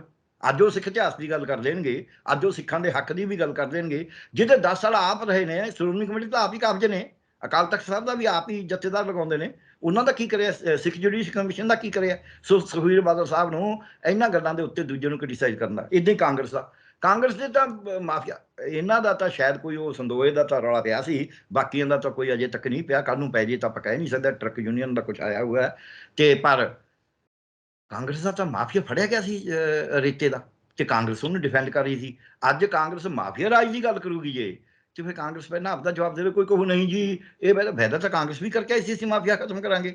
ਸੋ ਮੇਰੀ ਅੰਡਰਸਟੈਂਡਿੰਗ ਇਹ ਹੈ ਕਿ ਆਪ ਦੇ ਵਿੱਚ ਬਜਾਤੇ ਖੁਦ ਭਗਵੰਤ ਮਾਨ ਆਪਦੇ ਵੱਲੋਂ ਕੋਸ਼ਿਸ਼ ਬੜੀ ਕਰ ਰਹੇ ਨੇ, ਔਰ ਇਹਨਾਂ ਨੇ ਝੂਠੀ ਉਡਾਤੀ, ਫਿਰ ਸਾਬਤ ਨਹੀਂ ਕਰ ਪਾਏ ਵੀ ਭਗਵੰਤ ਮਾਨ ਸ਼ਰਾਬ ਪੀ ਕੇ ਚਲਾ ਗਿਆ, ਉਹਨੂੰ ਸਰੋਪਾ ਦਿੱਤਾ। ਜਿਨ੍ਹਾਂ ਨੇ ਸਰੋਪਾ ਦਿੱਤਾ ਉਹਨਾਂ ਨੇ ਕਹਿੰਦੇ ਵੀ ਸ਼ਰਾਬ ਨਹੀਂ ਪੀਤੀ ਹੋਈ ਸੀ। ਔਰ ਇਹ ਗੱਲ ਵੀ ਮੈਨੂੰ ਯਕੀਨ ਹੈ ਵੀ ਜਿਨ੍ਹਾਂ ਨੇ ਸਰੋਪਾ ਦਿੱਤਾ ਉਹ ਝੂਠ ਨਹੀਂ ਬੋਲ ਸਕਦੇ, ਕਿਉਂਕਿ ਉਹ ਜੇ ਸ਼ਰਾਬ ਪੀਤੀ ਹੋਵੇ ਸਰੋਪਾ ਦੇਣਾ ਹੀ ਨਹੀਂ ਸੀ ਉਹਨਾਂ ਨੇ। ਇਹ ਪੱਕੀ ਗੱਲ ਮੈਂ ਤੁਹਾਨੂੰ ਕਹਿ ਦਿੰਦਾ। ਬੰਦਿਆਂ ਦੀ ਅਣਖ ਹੁੰਦੀ ਹੈ, ਗੁਰੂ ਦੀ ਬੇਪੱਤੀ ਕੋਈ ਨਹੀਂ ਕਰਕੇ ਰਾਜੀ। ਤੇ ਜੇ ਜਾਣਬੁੱਝ ਕੇ ਸਿਆਸੀ ਤੌਰ ਤੇ ਕਰਨੀਆਂ ਫਿਰ ਤਾਂ ਕੋਈ ਰੋਕ ਨਹੀਂ ਸਕਦਾ, ਫਿਰ ਤਾਂ ਆਪ ਹੀ ਕਰਵਾਉਂਦੇ ਨੇ। ਕਿੰਨੇ ਵਾਰੀ ਜਿਹੜੇ ਹਿੰਦੂ ਸਿੱਖ ਨੇ ਉਹ ਖੁਦ ਕਹਿੰਦੇ ਯਾਰ ਮੰਦਿਰਾਂ ਤੇ ਗਊਆਂ ਦੀਆਂ ਪੁੱਛਾਂ ਸੁੱਟ ਦਿਓ, ਉੱਥੇ ਸੂਰਜੀਆਂ ਸੁੱਟ ਦਿਓ ਮਸਜਿਦਾਂ ਦੇ ਵਿੱਚ, ਤੇ ਦਰਬਾਰ ਸਾਹਿਬ ਦੇ ਗੁਰਦੁਆਰਿਆਂ ਦੇ ਵਿੱਚ ਬੀੜੀਆਂ ਸਿਗਰਟਾਂ ਸੁੱਟ ਦਿਓ। ਇਹ ਤਾਂ ਆਪ ਹੀ ਸੁਣਾਉਂਦੇ ਨੇ ਫਿਰ ਉਹਨਾਂ ਨੂੰ ਤਾਂ, ਕਿਉਂਕਿ ਰੱਬ ਤੋਂ ਡਰ ਨਹੀਂ ਹੁੰਦਾ। ਪਰ ਜਿਹੜੇ ਬੰਦੇ ਆਮ ਬੰਦੇ ਨੇ ਉਹ ਸੱਚੀ ਮੁੱਚੀ ਡਰਦੇ ਨੇ, ਉਹ ਸੱਚੀ ਮੁੱਚੀ ਬੇਅਦਬੀ ਨਹੀਂ ਕਰਕੇ ਰਾਜੀ। ਸੋ ਇਸ ਕਰਕੇ ਉਹਨਾਂ ਨੇ ਕਹਿਤਾ ਹੁਣ ਜਵਾਬ ਕੋਈ ਨਹੀਂ ਦਿੰਦੇ। ਪਰ ਇੱਕ ਵਾਰੀ ਐਡੀ ਵੱਡੀ ਫਲਾਤੀ ਵੀ ਇਹ ਤਾਂ ਸ਼ਰਾਬ ਪੀ ਕੇ ਗਿਆ, ਸ਼ਰਾਬ ਪੀ ਕੇ ਗਿਆ, ਸ਼ਰਾਬ ਪੀ ਕੇ। ਉਹ ਭਾਈ ਬੰਦਾ 24 ਘੰਟੇ ਕੰਮ ਕਰ ਰਿਹਾ ਹੈ। ਤੁਸੀਂ ਮੈਨੂੰ, ਮੈਂ ਸੱਚੀ ਗੱਲ ਤੁਹਾਨੂੰ ਦੱਸਦਾ, ਬੰਦੇ ਦਾ ਇੱਕ ਸਟੈਮਿਨਾ ਹੁੰਦਾ। ਅਜੇ ਸਾਡੇ ਬੁੜਿਆਂ 'ਚ ਸਟੈਮਿਨਾ ਜ਼ਿਆਦਾ ਹੁੰਦਾ। ਮੈਂ ਤਾਂ ਰਾਤ ਨੂੰ 12 ਵਜੇ ਸੌਂ ਕੇ ਫਿਰ 4-5 ਵਜੇ ਉੱਠ ਖੜਦਾ। ਫਿਰ ਵੀ ਮੈਂ ਕੱਲ੍ਹ ਪਤਾ ਨਹੀਂ ਕਿੰਨਾ ਥੱਕ ਗਿਆ ਸੀ ਉਸ ਸੈਮੀਨਾਰ ਤੋਂ ਆ ਕੇ, ਮੈਂ 2 ਘੰਟੇ ਸੌਂ ਗਿਆ, ਮੈਨੂੰ ਪਤਾ ਹੀ ਨਹੀਂ ਲੱਗਿਆ ਕਿੱਥੇ ਇੰਨਾ ਥੱਕ ਗਿਆ ਸੀ। ਰਾਤ ਲੇਟ ਤੱਕ ਭਾਵੇਂ ਕੰਮ ਕਰਦਾ ਰਿਹਾ, ਕਿਉਂਕਿ ਪਰਸੋਂ ਵੀ। ਸੋ ਉਹ ਜਿਹੜਾ ਬੰਦਾ ਇੰਨਾ ਕੰਮ ਕਰਦਾ, ਕਿਤੇ ਉਹਦੀ ਥਕਾਨ ਹੋ ਸਕਦੀ ਹੈ, ਉਹਦੀ ਚਾਲ ਲੜਖੜਾ ਸਕਦੀ ਹੈ, ਉਹਦੀ ਬੋਲ ਲੜਖੜਾ ਸਕਦੀ ਹੈ। ਤੁਸੀਂ ਕਦੋਂ ਸ਼ਰਾਬ ਪੀਤੀ ਹੋਈ ਹੈ? ਇਹ ਤਾਂ ਜਾਤੀ ਕੋਈ ਮਤਲਬ ਚੀਪ ਪੋਲਿਟਿਕਸ ਕਰਨ ਦੀ ਬਜਾਏ ਤੁਸੀਂ ਵੱਧ ਕਰਨ ਦੀ ਲੜਾਈ ਸ਼ੁਰੂ ਕਰ ਦਿਓ। ਦੱਸੋ ਕਾਂਗਰਸੀਆਂ ਨੂੰ, ਅਕਾਲੀਆਂ ਨੂੰ ਕਿਸੇ ਨੇ ਹੁਣ ਰੋਕਿਆ ਇਹ ਗੱਲ ਕਰਨ ਤੋਂ ਵੀ ਵੱਧ ਕਰਨ ਦੀ ਲੜਾਈ ਲੜਨੀ ਆ? ਸੀ ਅਕਾਲੀਆਂ ਨੂੰ ਅਨੰਦਪੁਰ ਸਾਹਿਬ ਦਾ ਮਤੇ ਵਾਸਤੇ ਹੁਣ ਮੋਰਚਾ ਲਾਉਣ ਤੋਂ ਕੌਣ ਰੋਕਦਾ ਹੈ? ਚਲੋ ਹੁਣ ਤੱਕ ਨਹੀਂ ਲਾਇਆ, ਹੁਣ ਤਾਂ ਲਾ ਲੈਣਾ। ਪੰਜਾਬ ਦਾ ਐਡਾ ਵੱਡਾ ਘਾਣ ਜਿਹੜਾ ਕਰਾਇਆ ਸੀ, ਜਿਹੜਾ ਦਿੱਲੀ ਦੇ ਵਿੱਚ ਜਿਨ੍ਹਾਂ ਸਿੱਖਾਂ ਦਾ ਕੋਈ ਕਸੂਰ ਹੀ ਨਹੀਂ ਸੀ, ਦਿੱਲੀ ਕਾਨਪੁਰ ਦੇ ਜਿਨ੍ਹਾਂ ਨੂੰ ਟਹਿਰਾਂ ਪਾ ਕੇ ਸਾੜ ਕੇ ਮਾਰਤਾ ਸੀ, ਉਹ ਇਹਨਾਂ ਦੀਆਂ ਉਸ ਕਰਕੇ ਹੋਇਆ ਸੀ। ਜੋ ਕੁਛ ਇਹ ਕਰ ਰਹੇ ਸੀ ਵੀ ਹਾਂ ਇਦਾਂ ਦਾ ਰਾਜ ਹੋਏਗਾ, ਅਸੀਂ ਉਹੀ ਮੰਗ ਕਰ ਰਹੇ ਹਾਂ। ਅਸੀਂ ਕੋਈ ਵਾਧੂ ਨਹੀਂ ਮੰਗ ਕਰ ਰਹੇ। ਨਾਮ ਉਹਦਾ ਅਨੰਦਪੁਰ ਦਾ ਮਤਾ, ਕਿਉਂਕਿ ਅਸੀਂ ਸਾਡੇ ਗੁਰੂਆਂ ਦੀ ਧਰਤੀ ਤੇ ਜਿੱਥੇ ਖਾਲਸਾ ਸਾਜਿਆ ਗਿਆ ਉੱਥੇ ਬੈਠ ਕੇ ਅਸੀਂ ਉਸ ਨੂੰ ਪਾਸ ਕਰਿਆ। ਪਰ ਇਹਦਾ ਮਤਲਬ ਇਹ ਨਹੀਂ ਹੈ ਕਿ ਕੋਈ ਖਾਲਿਸਤਾਨ ਦਾ ਮਤਾ ਹੈ। ਉਹ ਉਹੀ ਮਤਾ ਹੈ ਜਿਹੜੇ ਵੱਧ ਅਧਿਕਾਰਾਂ ਦਾ ਤੁਸੀਂ ਸਾਰਿਆਂ ਨੇ ਵਾਅਦਾ ਕਰਿਆ ਸੀ ਸਾਡੇ ਨਾਲ, ਦਿਓ ਫਿਰ ਹੁਣ ਤੁਸੀਂ ਸਾਨੂੰ, ਮੁੱਕਰਦੇ ਕਿਉਂ? ਤੇ ਲਾ ਲੈਣ ਮੋਰਚਾ ਨਾ। ਬਿਲਕੁਲ। ਉਹ ਮੋਰਚਾ ਲਾਉਣ ਦੀ ਤਾਂ ਹਿੰਮਤ ਨਹੀਂ। ਉਹ ਭਗਵੰਤ ਮਾਨ ਦੇ ਉੱਤੇ, ਆਪ ਪਾਰਟੀ ਦੇ ਉੱਤੇ ਕਦੇ ਕੁਛ ਕਰਾ ਦੇਣਾ ਹੈ, ਕਦੇ ਕੁਛ ਕਰਾ ਦੇਣਾ ਹੈ, ਕਦੇ ਕੁਛ ਕਰਾ ਦੇਣਾ ਹੈ। ਦੇਖੋ ਜੇ ਇਸ ਤਰ੍ਹਾਂ ਦੀ ਗੱਲ ਕਰਨੀ ਹੋਵੇ, ਇੱਕ ਮਾਫ ਕਰਨਾ, ਮੈਂ ਤੁਹਾਨੂੰ ਮੇਰੇ ਪ੍ਰੋਫੈਸ਼ਨ ਚੋਂ ਦੱਸ ਦਿੰਦਾ, ਜਦ ਸਰਜਨ ਆਪਰੇਸ਼ਨ ਕਰ ਰਿਹਾ ਹੋਵੇ ਨਾ, ਜੇ ਕੋਲ ਖੜਾ ਰਿਸ਼ਤੇਦਾਰ ਉਹਦਾ ਜਾਂ ਵਿਰੋਧੀ, ਉਹ ਆ ਕੱਟਤਾ, ਆ ਖੂਨ ਦੀ ਨਾਲੀ ਵੀ, ਉਹ ਛੱਤ ਤੇ ਵੀ ਜਾਂਦੀ ਹੈ ਕਈ ਵਾਰ ਖੂਨ, ਤਰਜੀਹ ਇੱਕ ਲੱਖ ਨਿਕਲਦੀ ਹੈ ਥੋੜੇ ਪਕੜਦੇ ਵੀ, ਤੇ ਉਹ ਐ ਉਹਦੀ ਕੈਮਰਾ ਲਾਇਆ ਹੋਵੇ, ਉਹ ਕਹਿੰਦਾ ਆ ਦੇਖ ਲਓ ਜੀ ਤੀਆਂ ਛੱਤ ਤੇ ਜਾ ਰਹੀਆਂ ਨੇ, ਇਹ ਕਾਹਦਾ ਸਰਜਨ ਹੈ? ਫਿਰ ਤਾਂ ਤੁਸੀਂ ਕੁਛ ਵੀ ਕਰ ਸਕਦੇ ਹੋ। ਗਲੂਕੋਜ਼ ਦੀ ਨਾਲੀ ਲਾਉਣੇ ਹੋ, ਕਈ ਵਾਰੀ ਇੱਕ ਵਾਰੀ ਨਹੀਂ ਲੱਗਦੀ, 2 ਵਾਰੀ ਨਹੀਂ ਲੱਗਦੀ, 3 ਵਾਰੀ ਨਹੀਂ ਲੱਗਦੀ, ਸਾਡੇ ਤਾਂ ਰੋਜ਼ ਦਾ ਤੇ ਫਿਰ ਕਹੋਗੇ ਆ ਦੇਖੋ ਜੀ ਇਹ ਤਾਂ ਸੂਈਆਂ ਨਾਲ ਵੀ ਨਹੀਂ ਜਾਂਦਾ। ਇਹ ਤਾਂ ਫਿਰ ਜਿਹਨੂੰ ਮਰਜ਼ੀ ਕਹੀ ਜਾਓ। ਤੁਸੀਂ ਅਗਲੇ ਨੂੰ ਜਿੱਦਾਂ ਉਹਦਾ ਕੰਮ ਪੂਰਾ ਹੋਊਗਾ, ਕੁਛ ਸਮਾਂ ਤਾਂ ਹੋਵੇ ਨਾ ਵੀ ਉਹਦਾ ਕੰਮ ਪੂਰਾ ਹੋ ਰਿਹਾ। ਠੀਕ ਹੈ ਗਲਤੀਆਂ ਹੈਗੀਆਂ ਨੇ, ਮੈਂ ਉਹ ਗਲਤੀਆਂ ਨੂੰ ਡਿਫੈਂਡ ਨਹੀਂ ਕਰ ਰਿਹਾ ਨਾ, ਮੈਂ ਇਹ ਕਹਿ ਰਿਹਾ ਵੀ ਆਪ ਸਰਕਾਰ ਨੇ ਬਹੁਤ ਕੋਈ ਵੱਡਾ ਔਲੋਕਾਰ ਕਰਦੇ ਨੇ। ਪਰ ਇੱਕ ਗੱਲ ਪੱਕੀ ਹੈ, ਆਪ ਸਰਕਾਰ ਜਿਹੜੀਆਂ ਪਹਿਲੀਆਂ 2 ਸਰਕਾਰਾਂ ਨੇ ਕਰਿਆ, ਸਮੇਤ ਚੰਨੀ ਸਰਕਾਰ ਦੇ, ਉਹਨਾਂ ਨੂੰ ਸਟੇਟ ਥੋੜਾ ਘਣਾ ਬੈਟਰ ਕਰ ਰਹੀ ਹੈ। ਅਜੇ ਵੀ ਉਹ ਸੋਚ ਰਹੀ ਹੈ। ਐਕਟ ਬਣਿਆ ਹੋਇਆ ਸੀ, ਕਹੀ ਜਾਣ ਜੋ ਮਰਜ਼ੀ, ਅਕਾਲੀਆਂ ਨੇ ਬਣਾਇਆ, ਕਾਂਗਰਸ ਨੇ ਸੋਧ ਕਰੀ, ਉਹਦੇ ਵਿੱਚ ਸਪਸ਼ਟ ਲਿਖਿਆ ਸੀ ਵੀ ਵਰਦੀਆਂ ਤੇ ਕਿਤਾਬਾਂ ਵੇਚ ਨਹੀਂ ਸਕਦੇ ਸਕੂਲ। ਉਹਨਾਂ ਨੇ ਕਦੇ ਅਨਾਉਂਸ ਵੀ ਨਹੀਂ ਕਰਿਆ, ਇਹਨਾਂ ਨੇ ਅਨਾਉਂਸ ਤਾਂ ਕਰਿਆ ਨਾ। ਇਹਨਾਂ ਨੇ ਇਹ ਵੀ ਆਖਿਆ ਵੀ ਸਾਨੂੰ ਦੱਸੋ ਜੇ ਕੋਈ ਤੁਹਾਨੂੰ ਵਰਦੀ ਖਰੀਦਣ ਵਾਸਤੇ ਮਜਬੂਰ ਕਰਦਾ, ਅਸੀਂ ਉੱਤੇ ਐਕਸ਼ਨ ਲਵਾਂਗੇ। ਇਹ ਤਾਂ ਕਰਿਆ ਨਾ, ਇਹ ਤਾਂ ਕੋਈ ਡਿਨਾਈ ਨਹੀਂ ਕੋਈ ਕਰ ਸਕਦਾ। ਸੋ ਆਪਾਂ ਹਰੇਕ ਗੱਲ ਦੇ ਕਹਿੰਦੇ ਜੀ ਉੱਥੇ ਇਹ ਠੀਕ ਹੈ, ਇਹਨਾਂ ਨੂੰ ਵੈਸੇ ਨਹੀਂ ਬਣਾਉਣਾ ਚਾਹੀਦਾ ਵੀ ਸੀਐਮ ਨੂੰ ਕੱਢੇ ਨੂੰ ਕੰਪਲੇਂਟ ਕਰੋ। ਤੁਸੀਂ ਕਹੋ ਜੀ ਜਿਹੜੀ ਤੁਹਾਡੀ ਸ਼ਿਕਾਇਤ ਹੋਊਗੀ ਤੁਸੀਂ ਸੀਐਮ ਦਫ਼ਤਰ 'ਚ ਬੇਸ਼ੱਕ ਭੇਜਦਾ ਕਰੋ, ਇੱਕ ਨੰਬਰ 'ਤੇ ਭਜਵਾ ਕੇ ਵੀ। ਸ਼ਿਕਾਇਤਾਂ ਬਹੁਤ ਝੂਠੀਆਂ ਵੀ ਆਉਂਦੀਆਂ ਨੇ, ਸੱਚੀਆਂ ਵੀ ਆਉਂਦੀਆਂ ਨੇ। ਇਨਵੈਸਟੀਗੇਟ ਤਾਂ ਉਹਦਾ ਕਰਨਾ ਹੀ ਹੁੰਦਾ। ਇਹ ਥੋੜਾ ਵੀ ਸ਼ਿਕਾਇਤ ਕਰਤੀ, ਮੈਂ ਸ਼ਿਕਾਇਤ ਕਰਤੀ ਵੀ ਫਲਾਣਾ ਬੰਦਾ ਮਾੜਾ ਹੈ, ਉਹਨੂੰ ਚੱਕ ਕੇ ਟੰਗ ਦੇਣ, ਐਂ ਨਹੀਂ ਹੁੰਦਾ ਕਦੇ ਵੀ ਨਾ, ਇੱਦਾਂ ਰਾਜ ਚੱਲਦੇ ਨੇ। ਸੋ ਇਸ ਕਰਕੇ ਅੱਜ ਤੁਸੀਂ ਠੀਕ ਕਿਹਾ ਕਿ ਇਹਨਾਂ ਨੂੰ ਉਹੋ ਜਿਹੇ ਫੈਸਲੇ ਨਹੀਂ ਲੈਣੇ ਚਾਹੀਦੇ ਜਿਹੜੇ ਫੈਸਲੇ ਲੋਕਾਂ ਦੇ ਵਿੱਚ ਜਿਹੜਾ ਭਾਈਚਾਰਾ ਹੈ ਉਹਦੇ 'ਚ ਕੋਈ ਫਰਕ ਪਾਉਂਦੇ ਹੋਣ, ਉਹਦੇ 'ਚ ਉਹਨਾਂ ਨੂੰ ਲੱਗੇ ਵੀ ਯਾਰ ਸਾਨੂੰ ਤਾਂ ਜਮਾਂ ਹੀ ਨਹੀਂ ਮਿਲਦਾ ਤੇ ਦੂਜਿਆਂ ਨੂੰ ਦੇ ਕੇ ਸਾਡੇ ਸਿਰ ਤੇ ਮਤਲਬ ਸਾਡਾ ਔਖਾ ਹੋ ਰਿਹਾ। ਇਹ ਤਾਂ ਗੱਲ ਉਹਨਾਂ ਨੂੰ ਜ਼ਰੂਰ ਮੰਨਣੀ ਪਊਗੀ ਕਿ ਵੀ ਜਿਹੜਾ ਗਰੀਬ ਹੈ ਅਸਲ 'ਚ ਕੀ ਹੈ, ਸਾਡੇ ਜਿਹੜਾ ਵੀ ਜਿਹਦੇ ਕੋਲ ਕੋਈ ਜਾਇਦਾਦ ਨਹੀਂ, ਕੁਛ ਨਹੀਂ, ਕਿੰਨੇ ਲੋਕ ਨੇ ਜਿਨ੍ਹਾਂ ਕੋਲ ਜ਼ਮੀਨ ਨਹੀਂ ਹੈਗੀ, ਜਿਨ੍ਹਾਂ ਕੋਲ ਅੱਧਾ ਏਕੜ ਵੀ ਜ਼ਮੀਨ ਨਹੀਂ। 33% ਆਬਾਦੀ ਐਸੀ ਹੈ ਜਿਹੜੇ 2.5 ਏਕੜ ਤੋਂ ਘੱਟ ਵਾਲੇ ਨੇ, 33% ਕਿਸਾਨੀ। ਤਾਂ ਹੁਣ ਉਹਨਾਂ ਨੂੰ ਵਿਚਾਰੇ ਕਿੱਥੇ ਰੋਟੀ ਪੱਕਦੀ ਹੈ? ਸੋ ਇਸ ਕਰਕੇ ਜਿਹੜੀ ਵੀ ਸਬਸਿਡੀ ਦੇਣੀ ਹੈ ਉਹ ਡਿਫਰੈਂਸ਼ੀਅਲ ਦਿਓ, ਉਹ ਹੱਕਦਾਰ ਨੂੰ ਦਿਓ, ਤੇ ਮਲਕ ਭਾਗਾਂ ਦੇ ਨਾਲ ਨਾ ਖੜੇ ਹੋਵੋ, ਭਾਈ ਲਾਡੂਆਂ ਦੇ ਨਾਲ ਖੜੇ ਹੋਵੋ। ਉਹਦੀ ਜਾਤ ਜਿਹੜੀ ਮਰਜ਼ੀ ਹੋਵੇ, ਉਹਦਾ ਧਰਮ ਜਿਹੜਾ ਮਰਜ਼ੀ ਹੋਵੇ, ਉਹਦੀ ਵੇਸ਼ਭੂਸ਼ਾ ਜਿਹੜੀ ਮਰਜ਼ੀ ਹੋਵੇ। ਪਰ ਇੱਕ ਗੱਲ ਮੈਂ ਕਹਾਂਗਾ, ਦਿੱਲੀ ਦੀ ਸਰਕਾਰ ਇਸ 'ਚ ਵੰਡਣ 'ਚ ਤੁਰੀ ਹੋਈ ਹੈ, ਤੇ ਸਾਡੀਆਂ ਸਰਕਾਰਾਂ ਵੀ ਅੱਜ ਕਹੀ ਜਿਹਨੂੰ ਮਰਜ਼ੀ ਜਾਣ ਇਸੇ ਰਸਤੇ ਪਈਆਂ ਹੋਈਆਂ ਨੇ ਵੀ ਅਸੀਂ ਆਹ ਦੇ ਦਾਂਗੇ, ਆਹ ਦੇ ਦਾਂਗੇ, ਆਹ ਦੇ ਦਾਂਗੇ, ਆਹ ਦੇ ਦਾਂਗੇ। ਇਹ ਪਾਸਿਓਂ ਕੁਛ ਨਾ ਕੁਛ ਸੋਚਣਾ ਪਏਗਾ। ਸ਼ੁਕਰੀਆ ਡਾਕਟਰ ਸਾਹਿਬ, ਧੰਨਵਾਦ। ਸ਼ੁਕਰੀਆ।